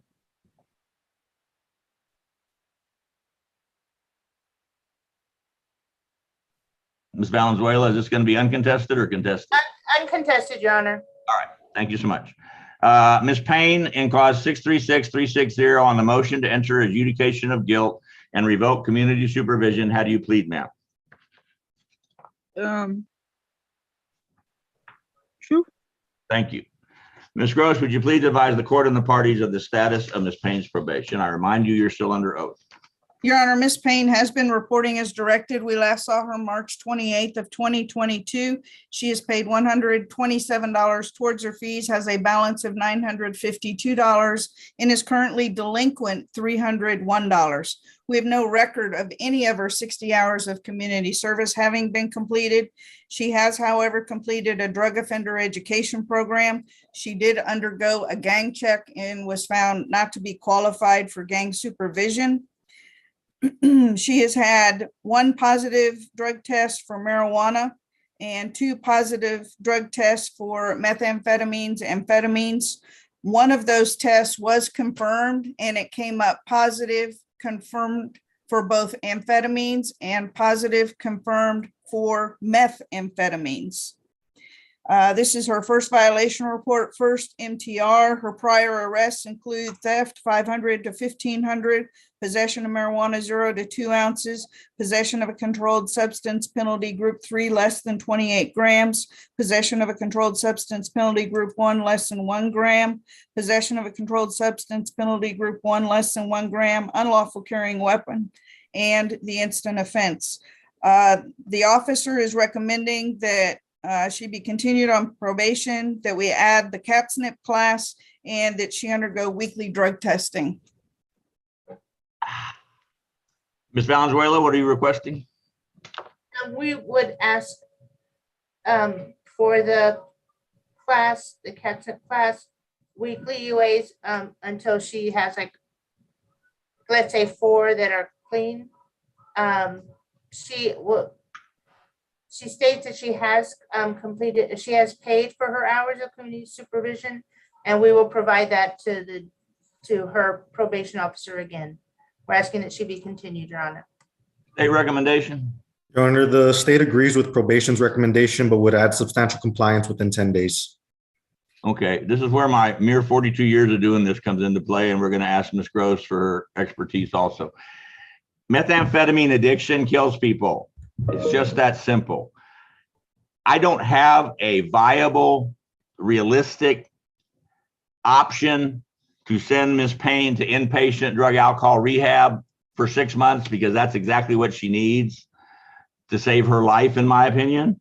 That being stated, the only option I have in Bexar County, and I'll get Ms. Gross to either verify or refute what my understanding is the substance abuse treatment facility, which is so backed up at this time that she would have to stay in jail 60 to 90 days before she would actually get a bed to go into inpatient rehabilitation for methamphetamine addiction for 6 months. So that, I'm assuming the defense thinks that's probably unrealistic also, but that's something for y'all to discuss. If she wants to do that, I would be happy to do that. Keep her on probation and order her to go to inpatient and do anything I can to get her to the front of the line.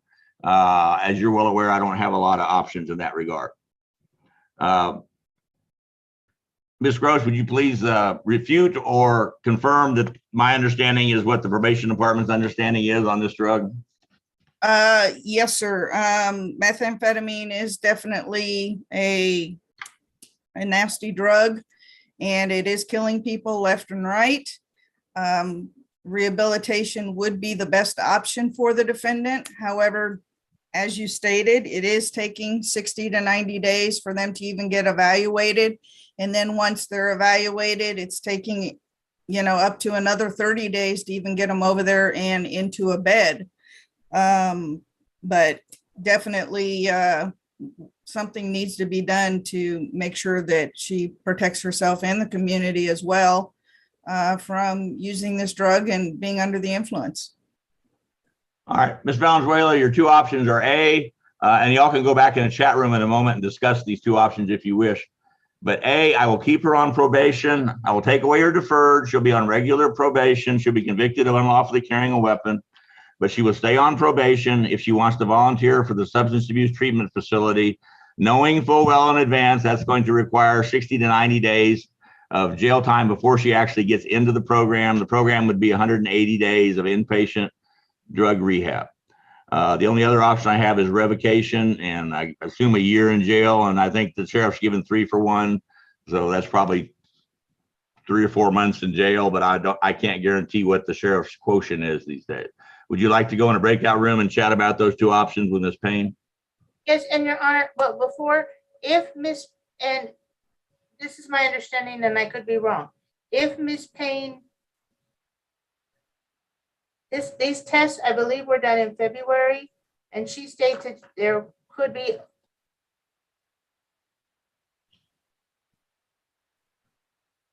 on any of the options, or give us another option. Your audio is freezing you and then letting you go. So I apologize. I didn't get any of that because it froze you right in the middle of your statement. I know, and it was brilliant, Your Honor. And it was that we have no doubt. Most of mine are when the computer's frozen. I don't know how that happens. But if Ms. Payne is only, if today she tested only for marijuana, understanding that it stays in the system, would that give the court any other options or allow the court to give us other options? No, the mere fact she's not testing positive for methamphetamine today doesn't mean she's not going to test positive for methamphetamine some other day. Methamphetamine only stays in your system 48 to 72 hours, Susan. Does that sound right? So it's only detectable during that time frame. Marijuana may be up to 30 days. I think we're all up on that one. Yes. My concern is for Ms. Payne not killing herself with methamphetamine. That's my concern. Right. And additionally, I just looked at the actual lab status, and she's only ever had 2 drug tests. She hasn't had any since April, since February, when she last tested positive, and both of her UAs were positive for amphetamines and methamphetamines. And then one of them also had marijuana.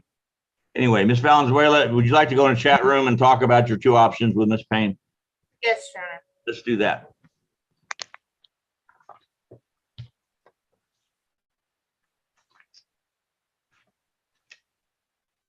And Ms. Morgan, you've been very patient, waiting for everybody else to confer and all these things you've already done in advance, like the good lawyer you are. Would you like to go next, or do you want to continue and watch these other ones go by?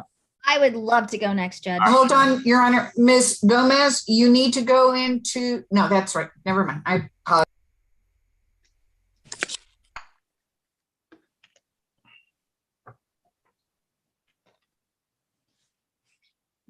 Okay, we have a DA. I see Arthur. Yes. I see Eddie. All right. This is cause number 489224, State of Texas versus Patrick Grigo. This is, am I pronouncing that correctly? Is it Grigo or Grego? Gregos. Grego, thank you. This is a motion to revoke community supervision. The first document I have in this case is entitled Defendant's Consent to Motion to Revoke Hearing by Video Conference, which is allegedly signed both by Mr. Grego and his attorney, Ms. Morgan. Mr. Grego, is this your signature on this document, sir? Yes, Your Honor. And Ms. Morgan, as attorney for Mr. Grego, is this your signature on this document? It is, Judge. The next document I have is entitled Trial Court Certification of Defendant's Right of Appeal, which is marked, quote, is a revocation of the defendant's community supervision, and the defendant has a right to appeal the court's actions revoking the community supervision, but not the underlying conviction. In fact, Mr. Grego, is this your signature on this document also, sir? Yes, Your Honor. Thank you. And Ms. Morgan, as attorney for Mr. Grego, is this also your signature on this document? It is, Judge. This is a motion to revoke community supervision. My understanding is that this is an uncontested motion to revoke community supervision. Is that correct, Ms. Morgan? It is, Judge. I just want to make sure that you have, so this MTR was filed in early March. It is now the end of April, and Mr. Grego has continued to blow 6 times a day during that time and continued to UA. So I just want to make sure before you make up your mind and proceed that you have the most up-to-date information. Ms. Gross can certainly, let's let Ms. Gross go through her narrative here in a moment. And then if you have questions based on that, you can ask her and she'll tell you. How's that? Thank you, Judge. All right, good to go. So is this going to be uncontested, except you want to make sure the court is aware of Mr. Grego, what accomplishments since the time the MTR was filed? Would that be accurate? That's correct. All right. So Mr. Grego, in cause 489-224 on the motion to revoke community supervision, how do you plead, sir? True with explanation, Your Honor. Thank you, sir. Ms. Gross, would you please advise the court and the parties of the status of Mr. Grego's probation and pursuant to Ms. Morgan's request to the present day, not just up to when this MTR was filed. And I remind you, you're still under oath. Thank you. Yes, Your Honor. Mr. Grego has been reporting as directed. We last saw him March 25th, 2022. His case is paid in full. He has completed all 24 hours of his community service, as well as the DWI education, victim impact panel, and the CATSNP program. He has had 12 negative drug tests. This is his second violation report, first MTR. Case does expire March 24th, 2022. He has been on the Smart Start mobile testing at 6 times per day. And as alleged, he has had 35 skip tests on the MTR. And his prior arrests include injury to a child with intent of bodily injury, assault, bodily injury, married, and this instant offense. Now, this case, MTR was filed on March 2nd, 2022. And since that time, he has had a total of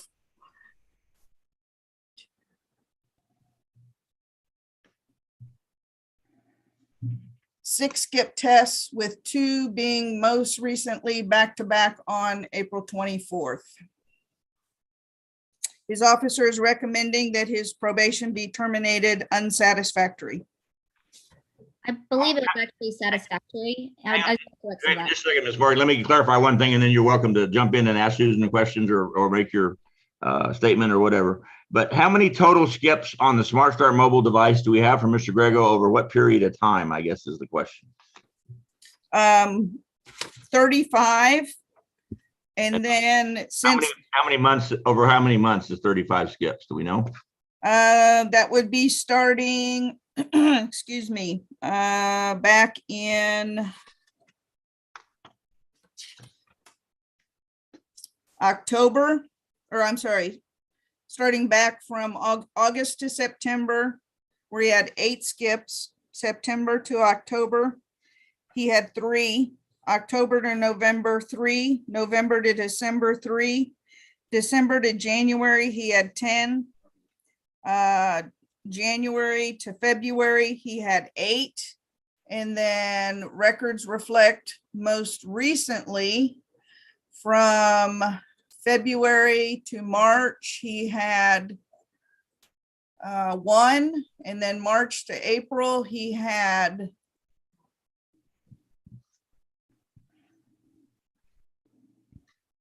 4. And then April to May, he's had 3. All right, Miss Morgan, if you would, let's address the elephant in the room, which is why are we having all these skips? We cannot call Mr. Grego. He is on 6 blows a day, Judge. So that's every 4 hours he's giving you a specimen. And I'm sure you understand that people have to sleep. Mr. Grego, why are you skipping? Honestly, it's just a lot of working. I am assistant director for a plasma center. I stay here till 10, maybe 9, 10 o'clock at night. I go home. It's hard for me I sleep through my alarms in the morning. As soon as I wake up, though, I make sure if I did happen to miss at 5 to 7, I'm definitely hitting those 8 to 10 blows in the morning. I'm just oversleeping and I'm having like bad time getting up. I'm really bad with time management, and I set my alarms, and I do apologize. I snooze them throughout a lot, and I do apologize for that. All right, let me stop you there, sir, and let me ask Ms. Gross a question. I'm assuming there was a violation report, or we had either, I don't know. The only reason I would have cranked him up from 4 blows a day to 6 blows a day on a Smart Start mobile is for a violation. Do you have on your history of Mr. Grego's probation a violation that we would have done that? And then, of course, my standard policy that Mr. Grego, I'm sure, was unaware of, is if someone after I put them on 6 blows a day on a Smart Start mobile, if someone goes a full 30 days without missing any blows and no high brax for alcohol, we crank it back down to 4 again. But Mr. Grego wouldn't have probably known that, although if it'd been an MTR, I would have told him on the MTR, but this may have been some other kind of violation report. Susan, can you clarify when that happened and why that happened? Yes, Your Honor. Back on September the 7th of 2021, there was a violation report that was submitted to the court, and it was for excessive misses. And at that time, you did increase him to 6 blows a day with weekly UAs and substantial compliance within 30 days. And so I was not given notice of that, Judge. So I was not, and I would not have told him about the 30 blows or 30 days. That's been our standard policy for 12 years, but I mean, you know. So well, I didn't know he was on. If you run into it in the future, you know, all the probation officers are supposed to know, but there's no guarantee that his probation officer told him that. So anyway, I understand that he's been deprived of sleep and whatnot. And just to clarify, he's actually had 26 negative drug tests up until March 2nd. And since then, he's continued to have weekly negative drug tests. And my case summary says terminate SAT. I'm not sure where the unsat came from. State recommendation on Mr. Grego. Terminate probation unsatisfactory.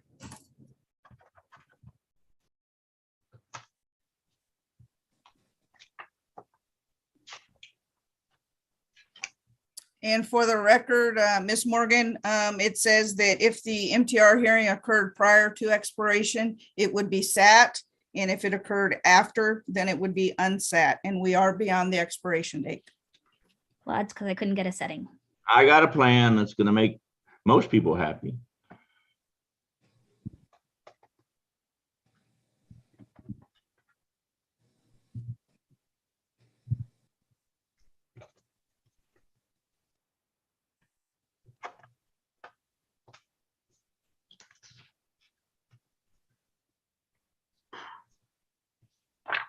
Mr. Grego, on cause 489224, the court accepts your plea of true with an explanation. I grant the state's motion to revoke your probation.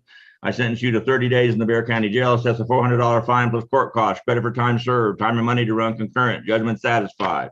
Anything further from the state or the defense on Mr. Grego? Nothing from the state. Can I submit an order to remove his in-home device? Yep, absolutely. And then he probably has an open warrant. And we're going to recall all pretrial bond conditions and warrants. And that will Yes. probably not become effective till tomorrow. Susan, go ahead. Yeah, Ashley, I'll take care of the removal. Judge will sign it this afternoon. So it probably won't get over to Smart Start till tomorrow afternoon. So he probably won't be able to turn it in until Friday, but he can quit blowing. Okay. And what was the fine amount, please, Judge? $400, I believe. Thank you. Anyway, judgment satisfied. Good luck, Mr. Grego. You're not going to jail. Thank you, Ms. Morgan. Thank you, Your Honor. Y'all are dismissed. And let's see, back on Ms. Valenzuela and Ms. Payne is cause 636360. And Ms. Valenzuela and Ms. Payne have been in conference in the chat room and they are back now. And Ms. Valenzuela, what would Ms. Payne like to do?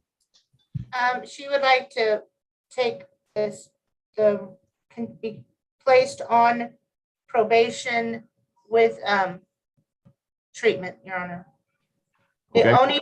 only thing she would ask is to turn herself in because she realizes she has to be in custody prior to placement. is she would ask for 2 weeks to get her child with a caregiver and get all that situated. I'm going to give her till Monday, and I understand that nobody ever has enough time to get ready for this. And I applaud her trying to help herself and her family. But it's going to have to be Monday at 9 a.m. Is that going to be okay? Yeah, I would get something organized. We would ask for Tuesday because her mother lives out of the baby to her mother, or that's the only. I'm sorry. So is there, I mean, I'm going to do Monday at 9 a.m. regardless, whatever y'all say. I'm sorry it doesn't fit into your schedule, and give her more time for whatever she wants to do. But I can't have her out using drugs and driving around and threatening the safety of herself, her child, and the citizens of Bexar County. And that's kind of where we're at. But I'm very impressed that Ms. Payne is willing to go to inpatient. That's a wonderful thing. So are you ready for sentencing? Yes. Yes. Jay, did you give me your recommendation on Ms. Payne? I don't know if I asked you for it or not. Yes, we did give you the recommendation, Your Honor. It was probation's recommendation. All right, I got you. Ms. Payne, in cause 636-360, the court accepts your plea of true with an explanation. I grant the state's motion to revoke your deferred adjudication probation. Adjudicate you guilty of the offense of unlawfully carrying a handgun. I sentence you to 1 year in the Bexar County Jail, probated for 1 year. What was the original fine on this case, Susan? Do we know? Yep, I got it right here. Hang on. Miss Payne, it was $450. $450 fine plus court costs. Was there community service hours, Susan? 60. 60 hours community service. Were there any other conditions that I'm unaware of? You had her in the drug offender education program and a gang check, which came out negative. Okay. And she did complete the drug offender education program.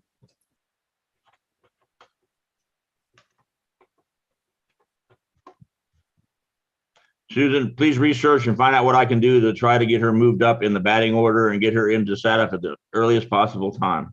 Yes, Your Honor.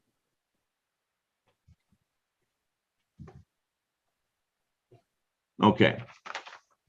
Ms. Payne, you're sentenced to 1 year in the Bexar County Jail, probated for 1 year, $450 fine plus court costs, 60 hours community service, DOEP course, 180 days in substance abuse treatment facility as requested by the defense.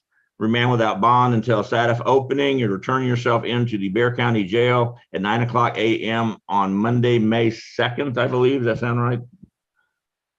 And you get credit for anything you've done, any monies you paid, any community service hours you performed. Susan, what did I forget? That's it, Your Honor. Miss Payne, the probation department is going to reach out to you. And you're going to have to go through a new orientation.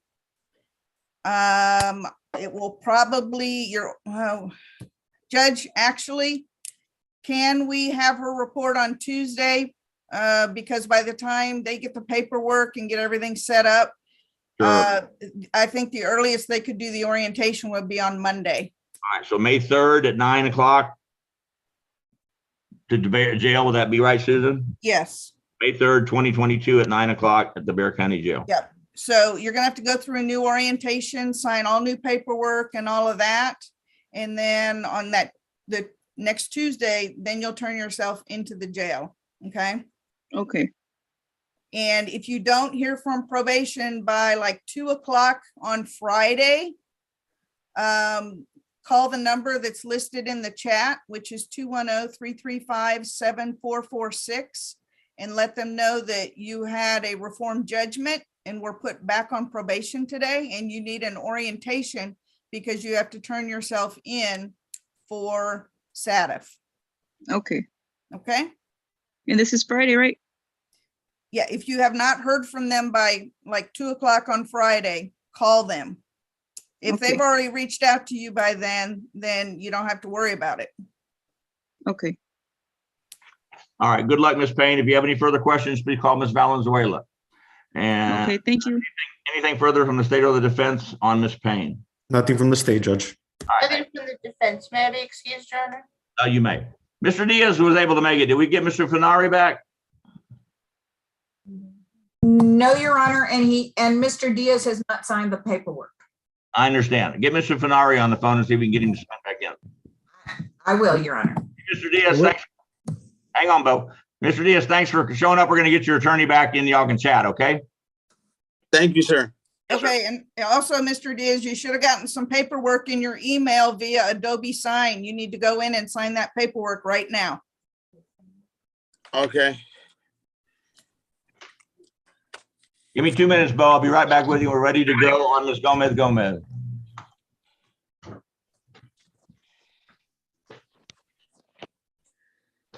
They put that. Email.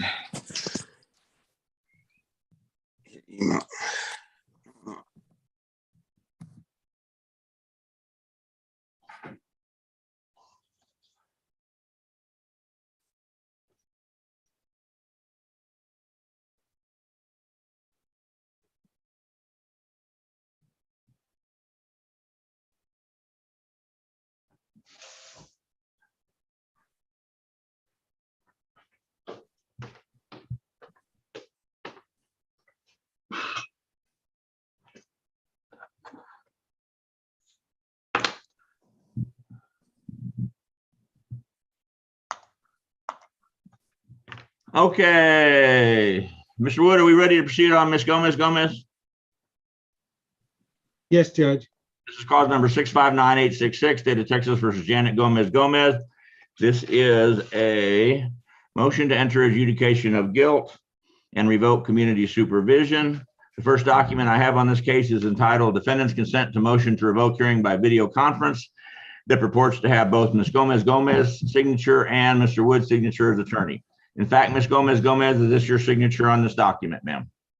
Yes, Your Honor. Thank you. Can you turn your camera on, ma'am? Do you have a camera on your video? Yes. Thank you so much, ma'am. And Mr. Wood, as attorney for Ms. Gomez, is this your signature on this document also? Yes, Your Honor. And the next document I have is entitled Trial Court Certification of Defendant's Right of Appeal, which states, it quote, is adjudication of guilt following a deferred adjudication and the defendant has a limited right of appeal. In fact, Ms. Gomez, is this your signature on this document also, ma'am? Yes, Your Honor. And Mr. Wood, as attorney for Ms. Gomez, is this also your signature on this document? Yes, Your Honor. Mr. Wood, my understanding is that this is going to be an uncontested motion to enter adjudication of guilt and revoke community supervision. Is that correct? Judge, it would be a plea of true to the violation, and it'll be it'll be recommendation only on punishment. Thank you. Ms. Gomez and cause 659-866 on the motion to enter adjudication of guilt and revoke community supervision. How do you plead, ma'am? True. Thank you. Ms. Gross, would you please advise the court and the parties of the status of Ms. Gomez probation? I remind you, you're still under oath. Yes, Your Honor. Ms. Gomez has been reporting as directed. We last saw her April 14th, 2022. She has paid $204 towards her fees, has a balance of $1,305 and is current at this time. She was not assessed any community service hours. She has completed DWI education and the victim impact panel. However, we have no record of enrollment or completion of the CATSNP program. I did it. Hold on. She has admitted Sorry. to using alcohol on one occasion. She's had one negative drug test. She is currently on Smart Start Mobile, testing it 4 times per day. She's had 1 skip test and 1 high BRAC, which occurred on April 2nd, 2022, and tested at a 0.064. She has no criminal history, and her officer is recommending that she be continued on probation and her Smart Start Mobile be increased to 6 times a day for a period of 60 days. Mr. Wood, what are you requesting? Well, Judge, it's just that the DA and I spoke. He would like to recommend revocation because she's still drinking. She's told me that was an isolated incident. As you before me, I'm looking at about 170 blows that were negative, and then these 2 on April 2nd. She's, I think, being asked to remain on probation, being asked to go back to 6 blows per day for a month, possibly 2 months. And if she's clean, then we'll go back to 4 blows per day. Okay, state recommendation on Ms. Gomez.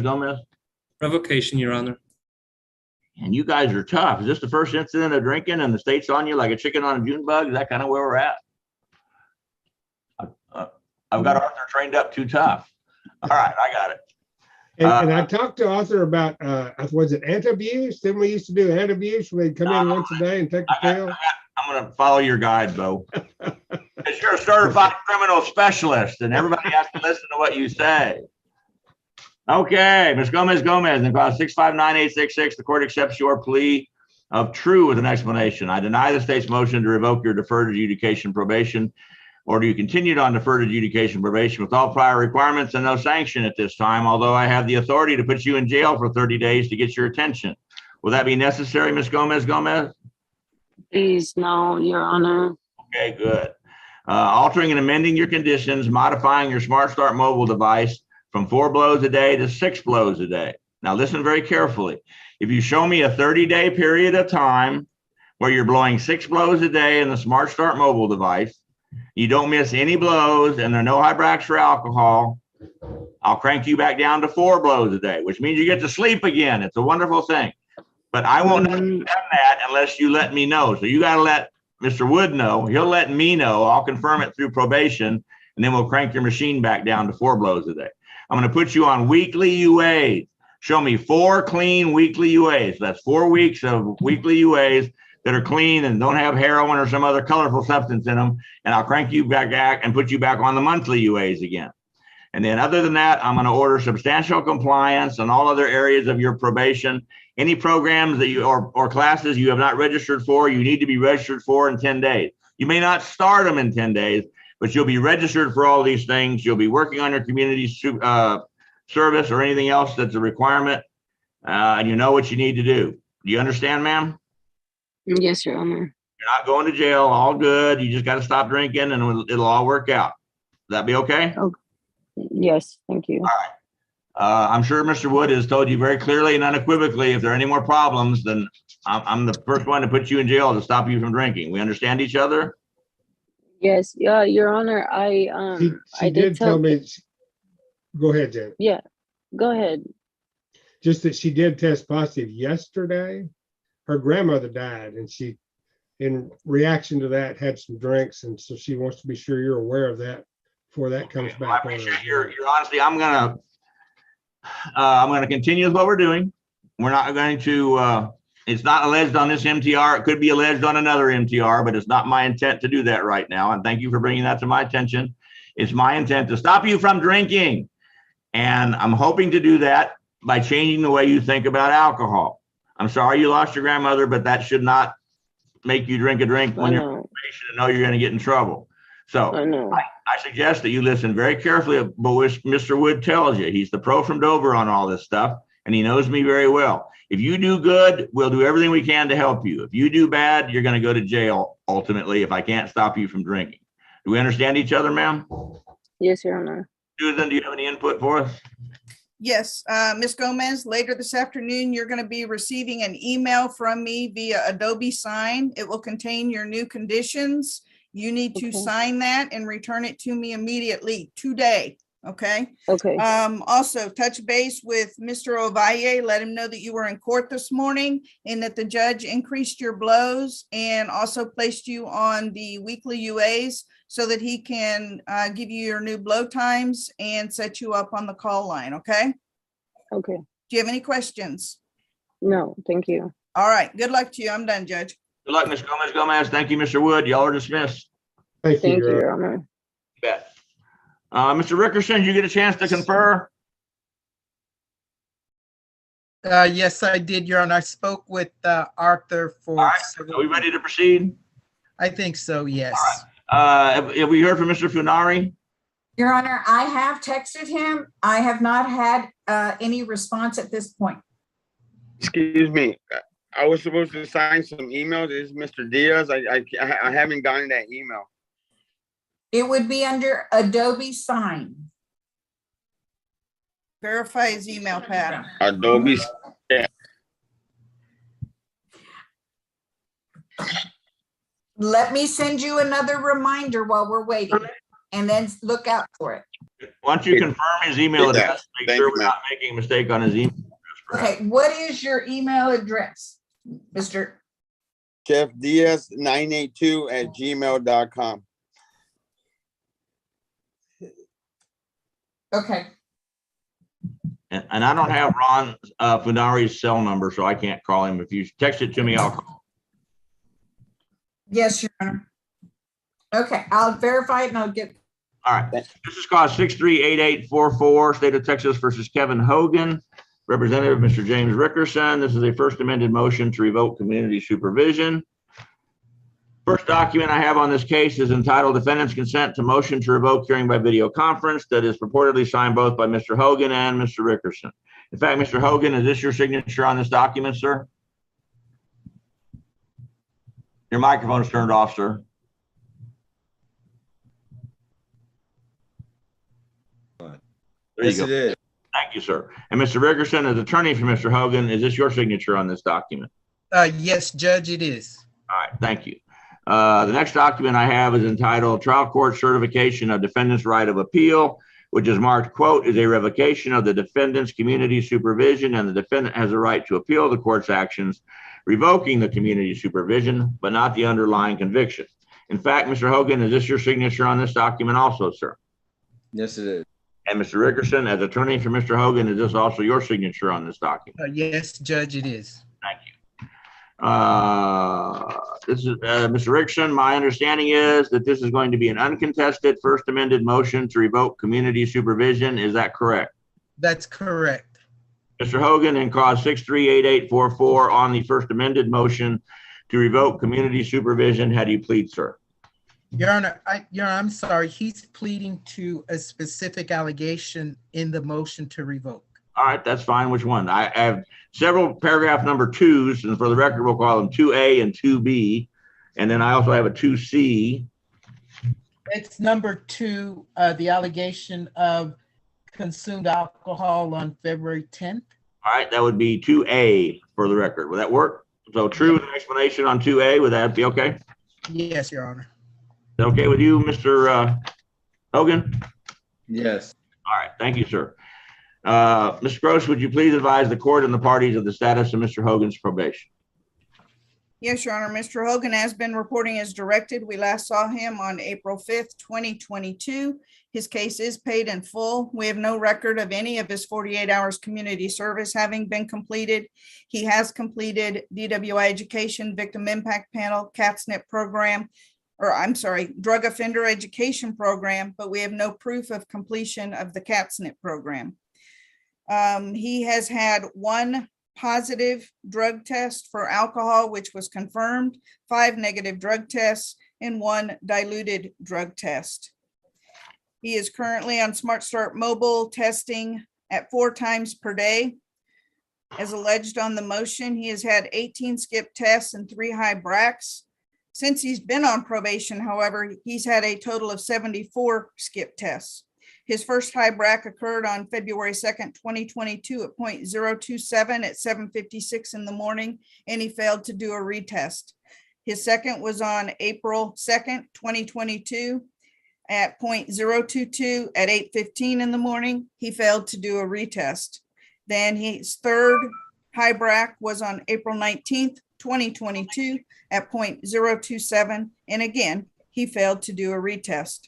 His criminal history arrests include theft 500 to 1,500, credit debit card abuse, liquor license violation, DWLI enhanced, liquor license violation, obstruction of highway, alcohol, beverage, sell, and consume during beer, sell, serve, illegal hours, TABC inspection refusal, forgery, counterfeit money, assault, bodily injury, fail to give notice, strike unattended, DWLI enhanced, and the instant offense. This is his first violation report, first MTR, and his officer is recommending that he be continued on Smart Start Mobile an additional 30 days to his original length, that he be placed on weekly drug testing, and that he enroll in the CATSNP program within 10 days. if you would please relay a message to whoever the CSCD probation officer is on this case. If I get one more recommendation from any probation officer in CSCD that someone who is skipping multiple tests on the Smart Start mobile be extended on the Smart Start mobile to skip more tests, I'm going to write a letter to Jarvis Anderson, the head, and complain. That's insane. I will, Or not in this case, but in other cases, when someone, for instance, is AWOL for a year and they say, oh, well, we could, put him on monthly reporting. Well, he's not going to report. I will, Judge, Hogan. All right.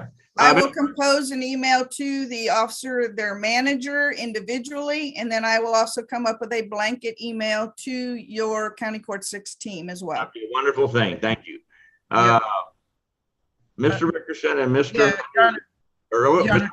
Yes. I'm sorry, Your Honor.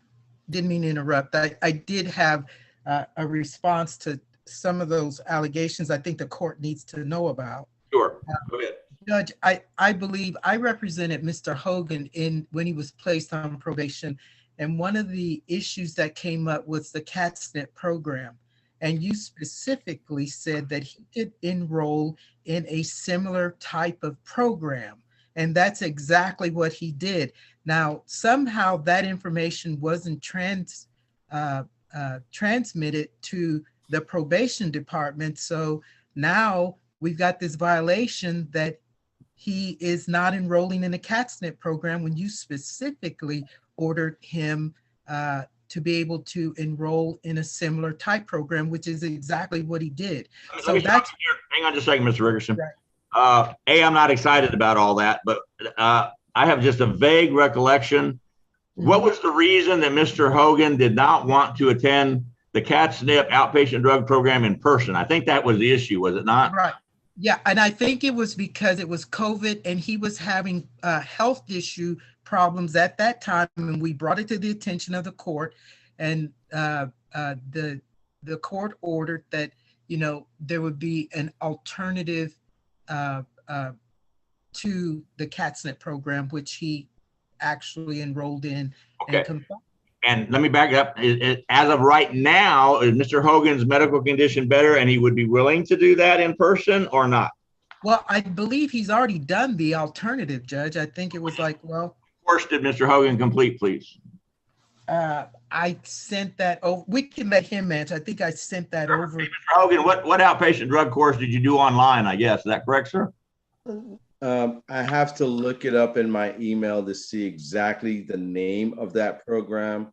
I can do that now if you give me a couple of minutes. You know approximately how many hours it took you to do this program? I think it was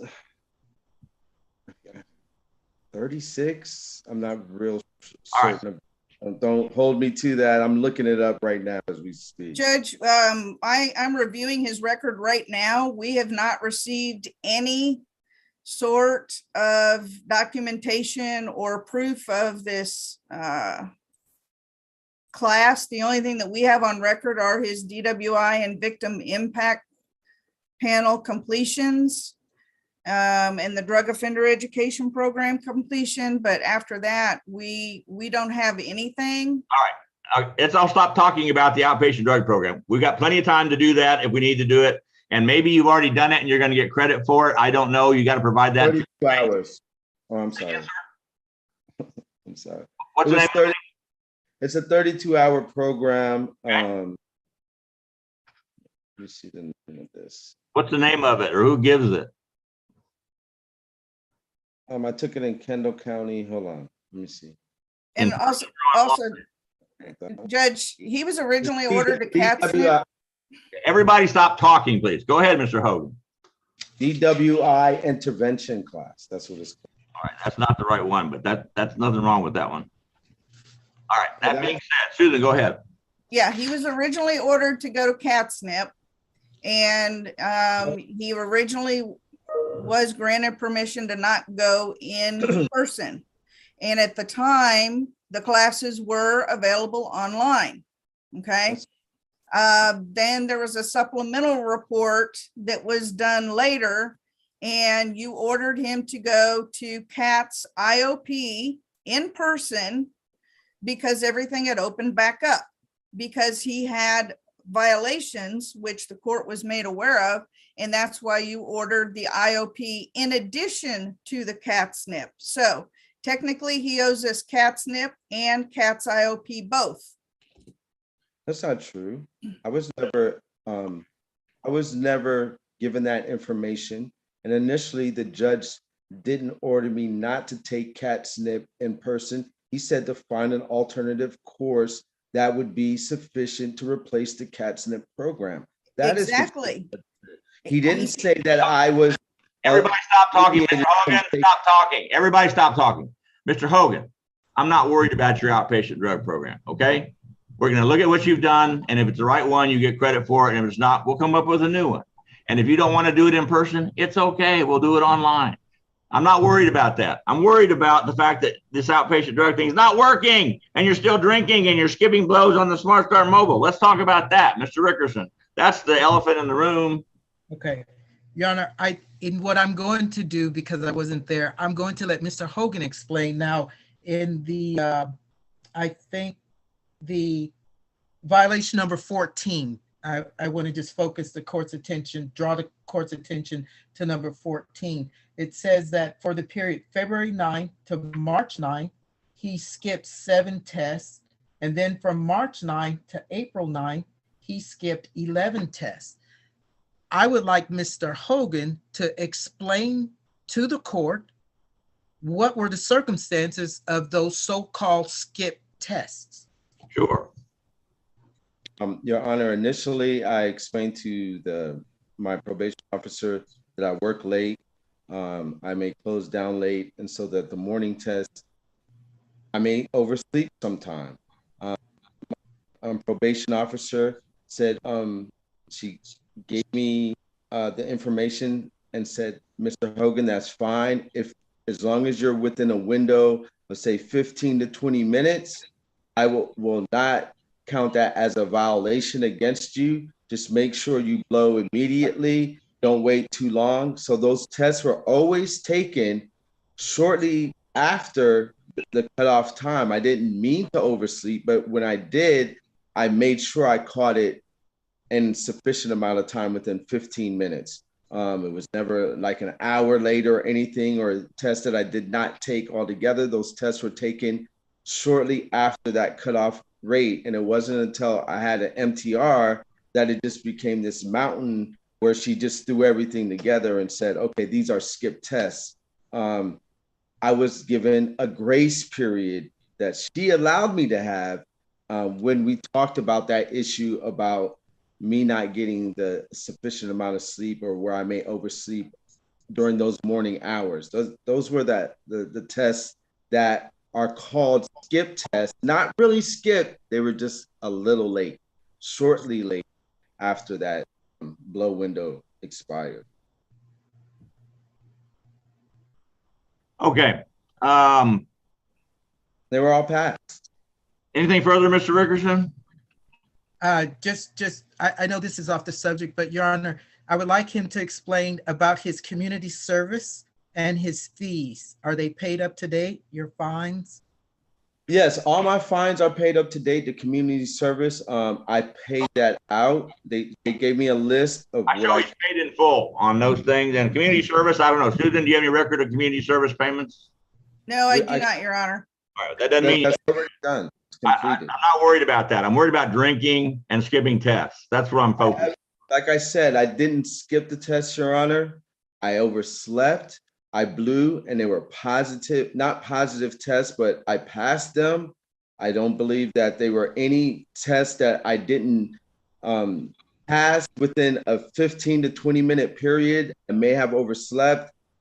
I completed those tests, but I was given that by my probation officer. She told me that would be okay when I brought that up to her attention that, hey, I'm tired sometimes, I oversleep. I pushed the snooze button on my alarm, and then I'm like, oh man, it's just 5 minutes late. And then I blow into the machine. And she said, yeah, Mr. Hogan, go ahead. And then when I had a negative UA, that's when she MTR'd me, and then that's what happened. Okay, anything Put further? all that together in one thing. Nothing further, Your Honor. Nothing further.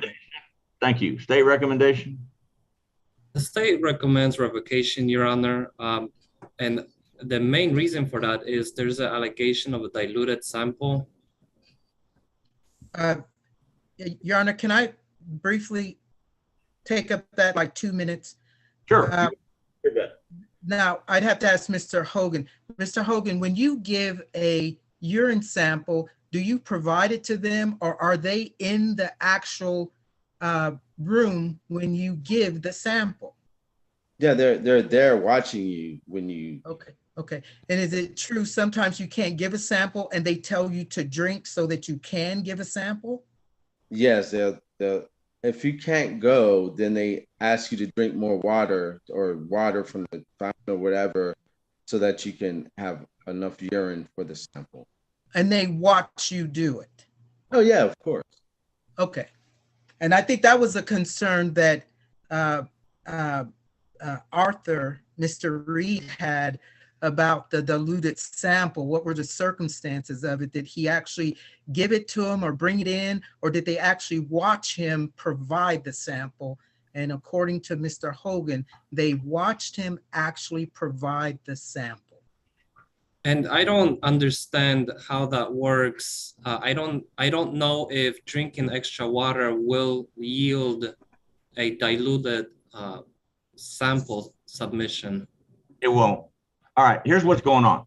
They allege, and I wasn't there and I don't know, on April 6, 2022, you had a diluted urinalysis test. That means that you provided a sample for them, but it had so much water in it that it was diluted and they couldn't test it for any possible illegal drug. Susan, is that more or less an accurate description? Judge, it does mean that there is an excessive amount of water that has been excreted from the body in the sample. Some substances can still be picked up on a diluted drug test, but usually when drug samples are diluted, historically speaking, it is usually an offender trying to hide some sort of substance use. All right. So anyway, that's what the allegation is that your sample was diluted. Most people, and it's a common knowledge thing among like marijuana users, that they will drink lots and lots of water knowing they have a UA coming up, and that dilutes their UA and it can't be tested for marijuana. So we run into this every day, all day long. I'm not saying Mr. Hogan's using marijuana.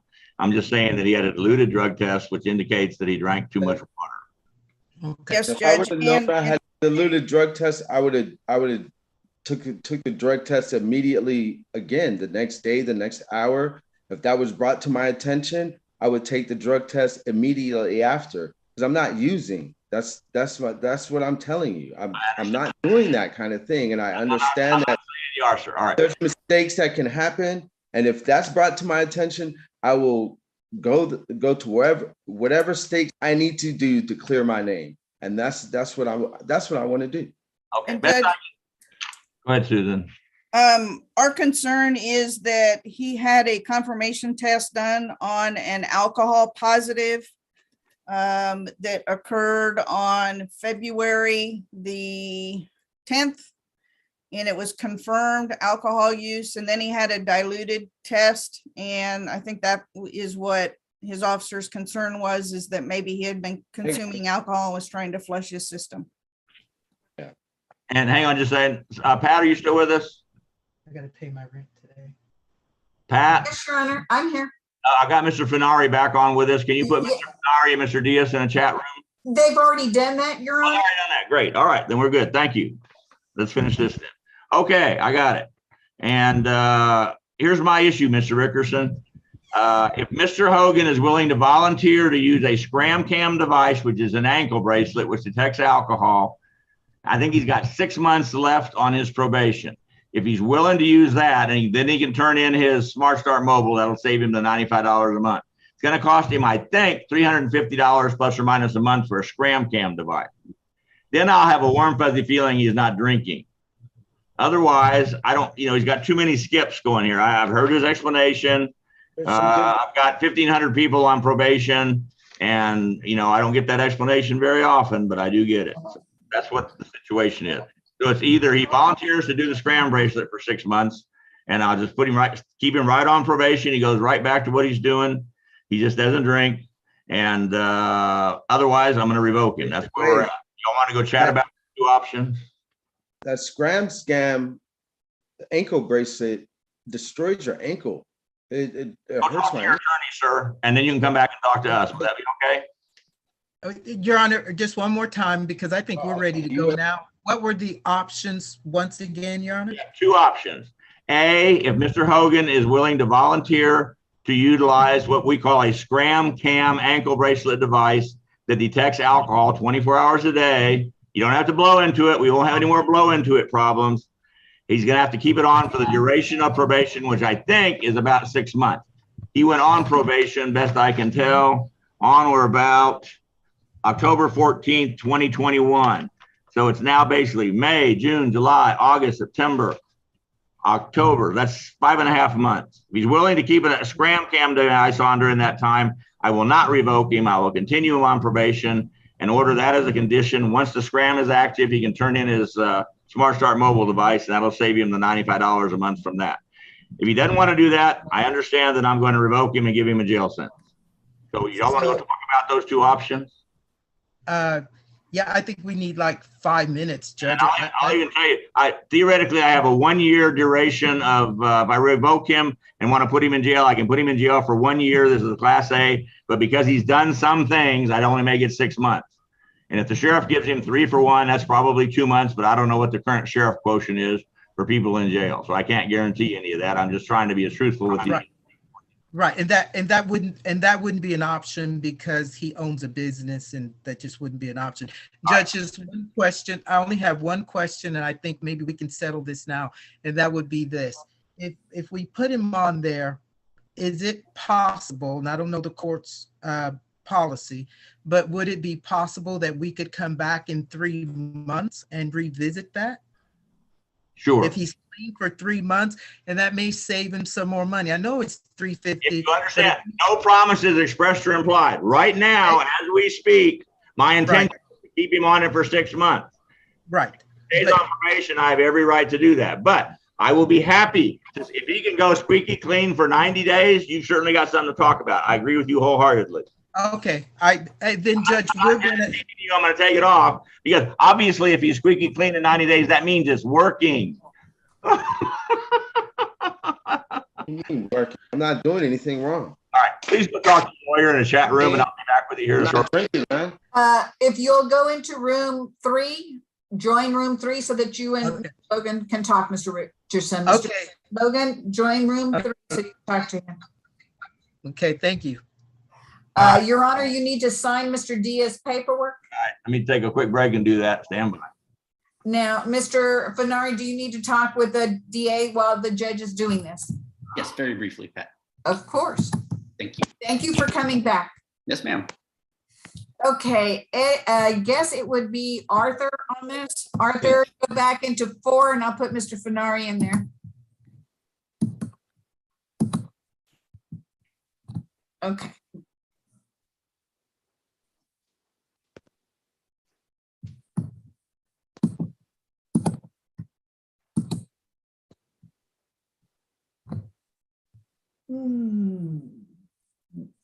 Is it there? It's an hour. Don't have an hour just to get down here so you'll make it. Actually, we did good.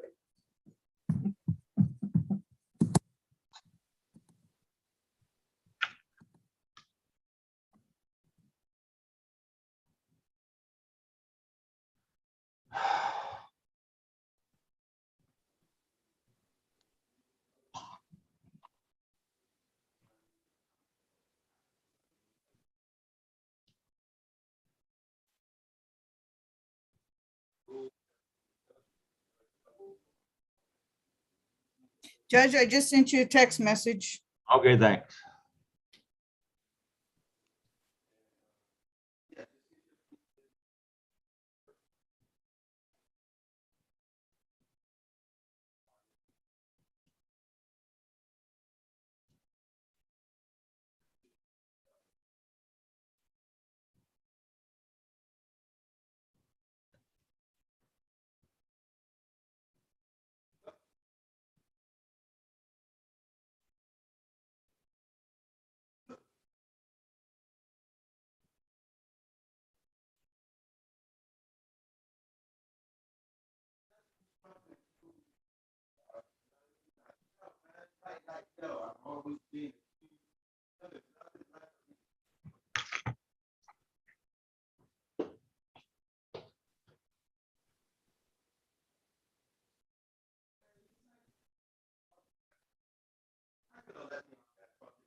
So ready for this to be done. Your Honor, I sent you the paperwork. Thank you. And he didn't even know that he had an April one that he wasn't supposed to be on. So now he has this big bill with this other one. I'm not gonna do that, man. I'm not about to get tricked like that, man. No.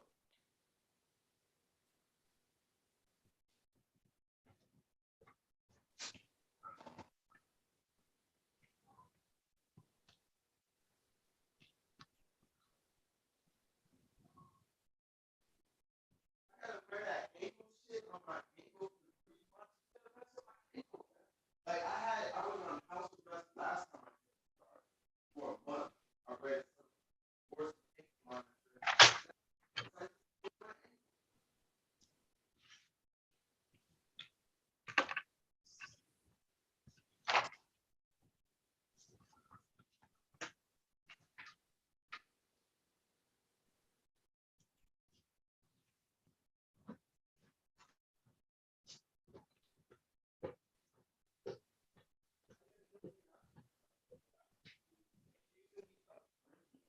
saying that I'm doing this, I'm doing that, and I'm skipping tests. The probation officer told me I could do that. That's what she told me. And now she's saying I can't. Now he doesn't talk to her about that. He's looking at the other guy like.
Did you understand my text message, Your Honor? Hang on, I don't know if I've gotten it yet. Mr. Hogan is back, but Mr. Rickardson is in a breakout room. Do you wish me to get him back into the main room? Yeah. Okay. Okay, Mr. Fenari's here. I'll see if I can get Mr. Richardson out.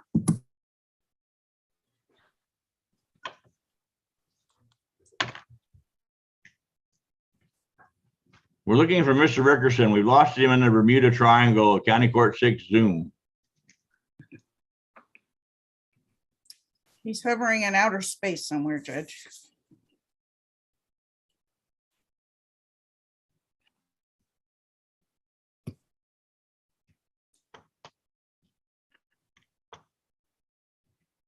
Your Honor, Mr. Rickardson and Mr. Hogan are on the phone discussing all of this. So that's.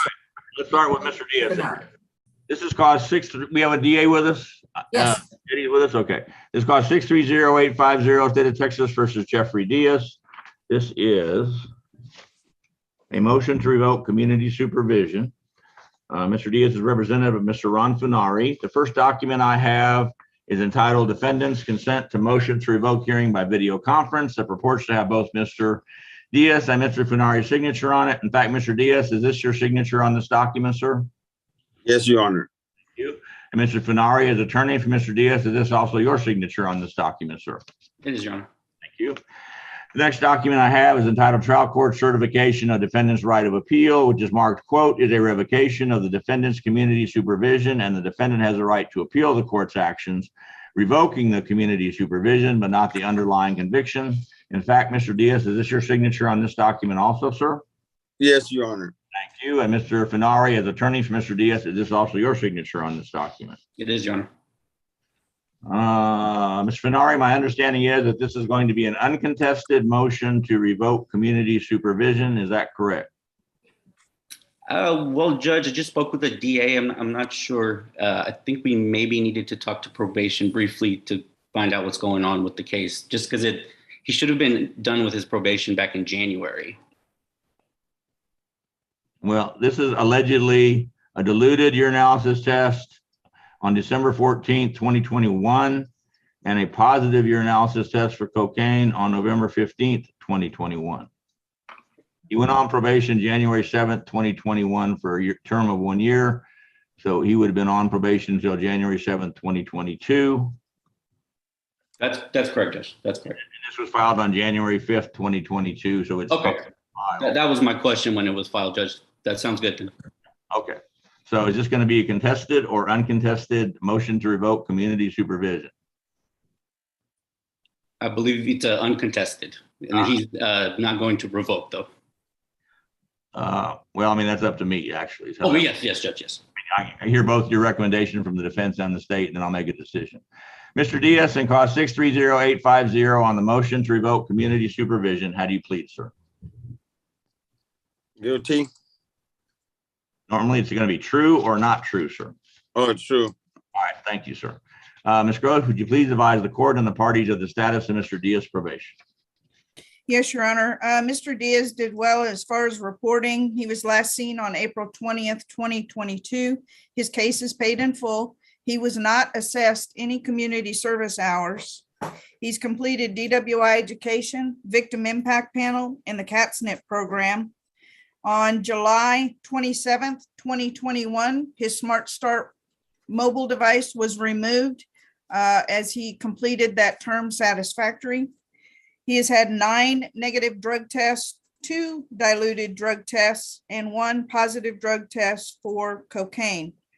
His prior arrest history includes 2 charges of possession of cocaine less than 28 grams, a possession of a controlled substance penalty group 1 less than 1 gram, and a felony evading arrest. He is currently on felony probation for that evading arrest charge. This is his first violation report, first MTR in this court. And his officer is recommending that his probation be terminated unsatisfactory and that he be allowed to follow the felony probation's recommendation of placing him in the intensive outpatient program. Ms. Funari, what are you requesting? That's it, Judge. We're in agreement with that. I'm sorry, you're requesting, you want me to follow the probation officer's recommendation? Is that what you're requesting? Yes, Your Honor. State's recommendation on Mr. Diaz? Is to follow the probation's recommendation, Your Honor.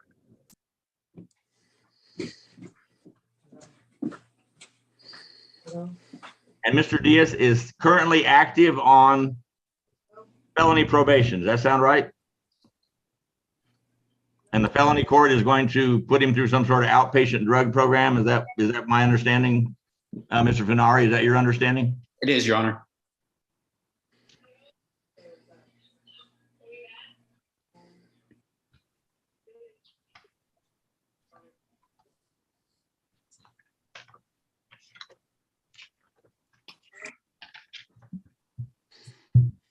Susan, do you have access to the fine, the original fine amount on this case?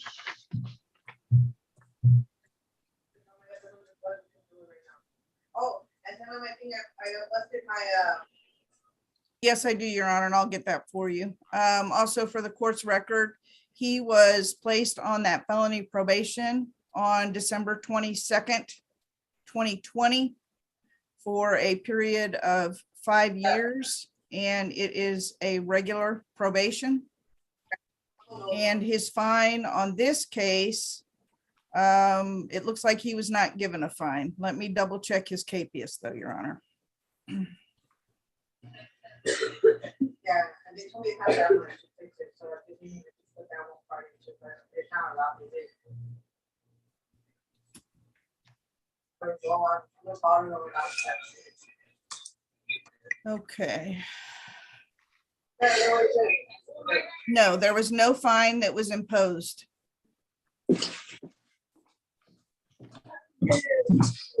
And where am I getting background noise from? Anyway, Mr. Diaz, in cause 630-850, the court accepts your plea of true with an explanation. I grant the state's motion to revoke your probation. I sentence you to 6 months in the Bexar County Jail, assess a $0 fine plus court cost, credit for time served, time and money to run concurrent. Recalling all pretrial services, bond conditions, and warrants. You're to report to the Bexar County Jail at 9:00 a.m. on Monday, May 2nd, 2022. Anything further from the state or the defense on Mr. Diaz? Nothing from the state, Your Honor. Nothing further, Judge. Good luck, Mr. Diaz. Thank you, Mr. Fenari. You, Judge. Okay, and we still got Mr. Rickerson's case. Back on the record on cause 638-844, State of Texas versus Kevin Hogan. Mr. Rickerson and Mr. Hogan have been conferring in a breakout room. And what is y'all's election that you would like to do, Mr. Rickerson? Your Honor, we're going to accept the scram at this time, but we want to make it clear because I've heard of other problems that have gone on that the probation's going to pick up the other device so he isn't double charged and have to pay, two things at once.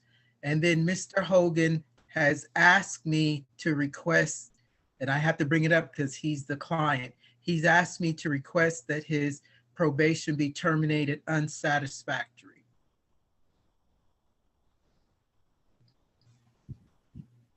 That's not going to happen.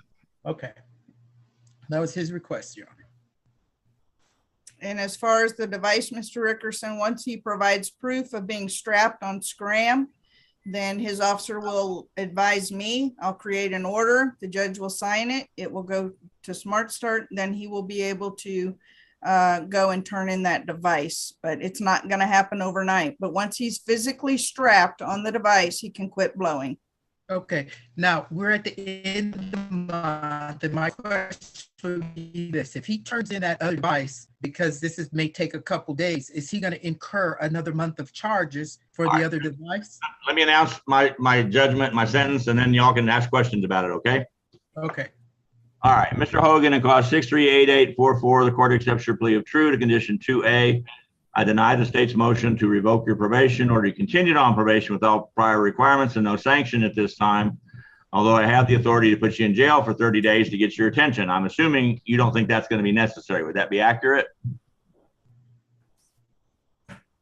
Yes or no? Hogan, you're muted, sir. Yes, that would not be necessary, Your Honor. Thank you very much. Altering and amending conditions, adding the Scram Cam device within 10 days. Once the Scram Cam device is active, you can turn in your Smart Start mobile device. To clarify things, you need to take the Community Alliance for Traffic Safety New Intervention Program, which is our basic outpatient drug program, on Zoom. Is that correct, Susan? Zoom? Yes, Your Honor. It is still available during Zoom, just as it has been since the start of the pandemic. Not the intensive outpatient, just a regular CATSNP course on Zoom, so it's not in person. Is that okay with you, Mr. Hogan? Yes, I wasn't aware that. So the court is waiving the IOP that it. I'm already in a class that I was told to take in place of CATSNP, and I've already paid for that. It's about a week from completion. So what class is that, sir? I just You told us a minute ago, DWI intervention. Is that the one you're talking about? I believe that's what it's called. I don't know. There's several different names of the classes. I just don't have them all memorized. I can look DWI up- intervention will It's not called apply. I'm sorry. It's called DWI Intervention Program. It's 32 hours, 6 weeks. DWI offenders and mandated by the Texas Department of Licensing and Regulations Department. I'm looking at what he provided to me, an official. I don't, okay, that's a completely different course than the outpatient drug course. It's Okay. a parallel course, but it's not the same thing. Susan, would that be an accurate way of saying that? Yes, Your Honor. And also to clarify, on the Scram device, you said to get it within 10 days, but you did not state a specific time period. Well, 10 days from today, so tomorrow's the first day. But for how long, Your Honor? That's what I'm asking about. On for the duration of probation. Okay. I thought it was Until October 13th, 2022, it looks like. Yeah, with the, and I just want to make it clear with my client, with the understanding that it's still open for us to come back in 90 days. And my understanding is defense counsel, Mr. Rickerson, is going to approach in 90 days and wow me with the fact that Mr. Hogan has done a superb job on the Scram and on his probation, and that therefore he should be taken off of Scram for the last 3 months. Would that be accurate, Mr. Rickerson? That would be more than accurate, Your Honor. More than accurate. I'll be looking forward to seeing you at that time, and we'll both take a look and see how well Mr. Hogan has done. And I'm putting it on my calendar right now. All right, Mr. Hogan, do you have any questions? No, I don't, Your Honor. All right, sir. Mr. Rickerson, thank you for your assistance. Mr. Hogan, thank you. Susan, do you have any final directions or instructions for Mr. Hogan? Yes, sir, I do. Mr. Hogan, later this afternoon, you will be receiving an email from me via Adobe Sign. It will be your alternate amended conditions. You need to sign those and return them to me immediately so that we can get your referral over to Scram so that you can get set up for that. So it'll be your conditions and then it will be your Scram referral. Once you sign, then it goes to the judge, he'll sign it. So probably tomorrow, your officer will get the Scram referral and they will send it over to Scram. And so touch base with Miss Garcia and she can let you know when she has sent that over so that you can go over there and get strapped. Once you provide proof of being strapped on the Scram device, then you can quit blowing on the device. But between now and until you get that on your ankle, you need to continue to blow into your device at your regular scheduled times, okay? Okay, this is the end of the month. I have to pay for that device for next month. So I pay for next month that I'm not going to use the blow device, but I got to go ahead and pay for that. Is that what you're telling me? That's between you Continue and to blow Smart Start. and We go don't ahead and have, pay for the device for next month that I'm not going to be using next month, and then pay for the ankle device, because how many days do you surmise that it's going to take me to get the ankle device on? Should I have it on by Monday? Stop talking. Can we get something Everybody definite? stop talking. Mr. Hogan, please stop talking. Thank you. Yeah, I'm just trying to get some definite answers. All right, Mr. Hogan, that's a good point. So if you can turn in your Smart Start mobile device before May and not have to pay for May, that's okay with me. You're going to have 10 days, so tomorrow being the first day, to get your Scram Cam active. So there may be a week or so in there where you're not going to be on any device, but if that saves you the $100 of having to pay for the Smart Start, that's okay with me. Is that okay with you? It's fine with me. I'm going to sign the documents as soon as I receive them. Hopefully the probation officer and the young lady speaking here will sign them as soon as they get them as well, so that we don't have a lag in timing, so I can get this Scram on my ankle and move forward. All right, we'll expedite that to the best of our ability. Thank you, Mr. Hogan. Thank you. All right, thank you, Mr. Rickerson. Y'all excused. Thank you.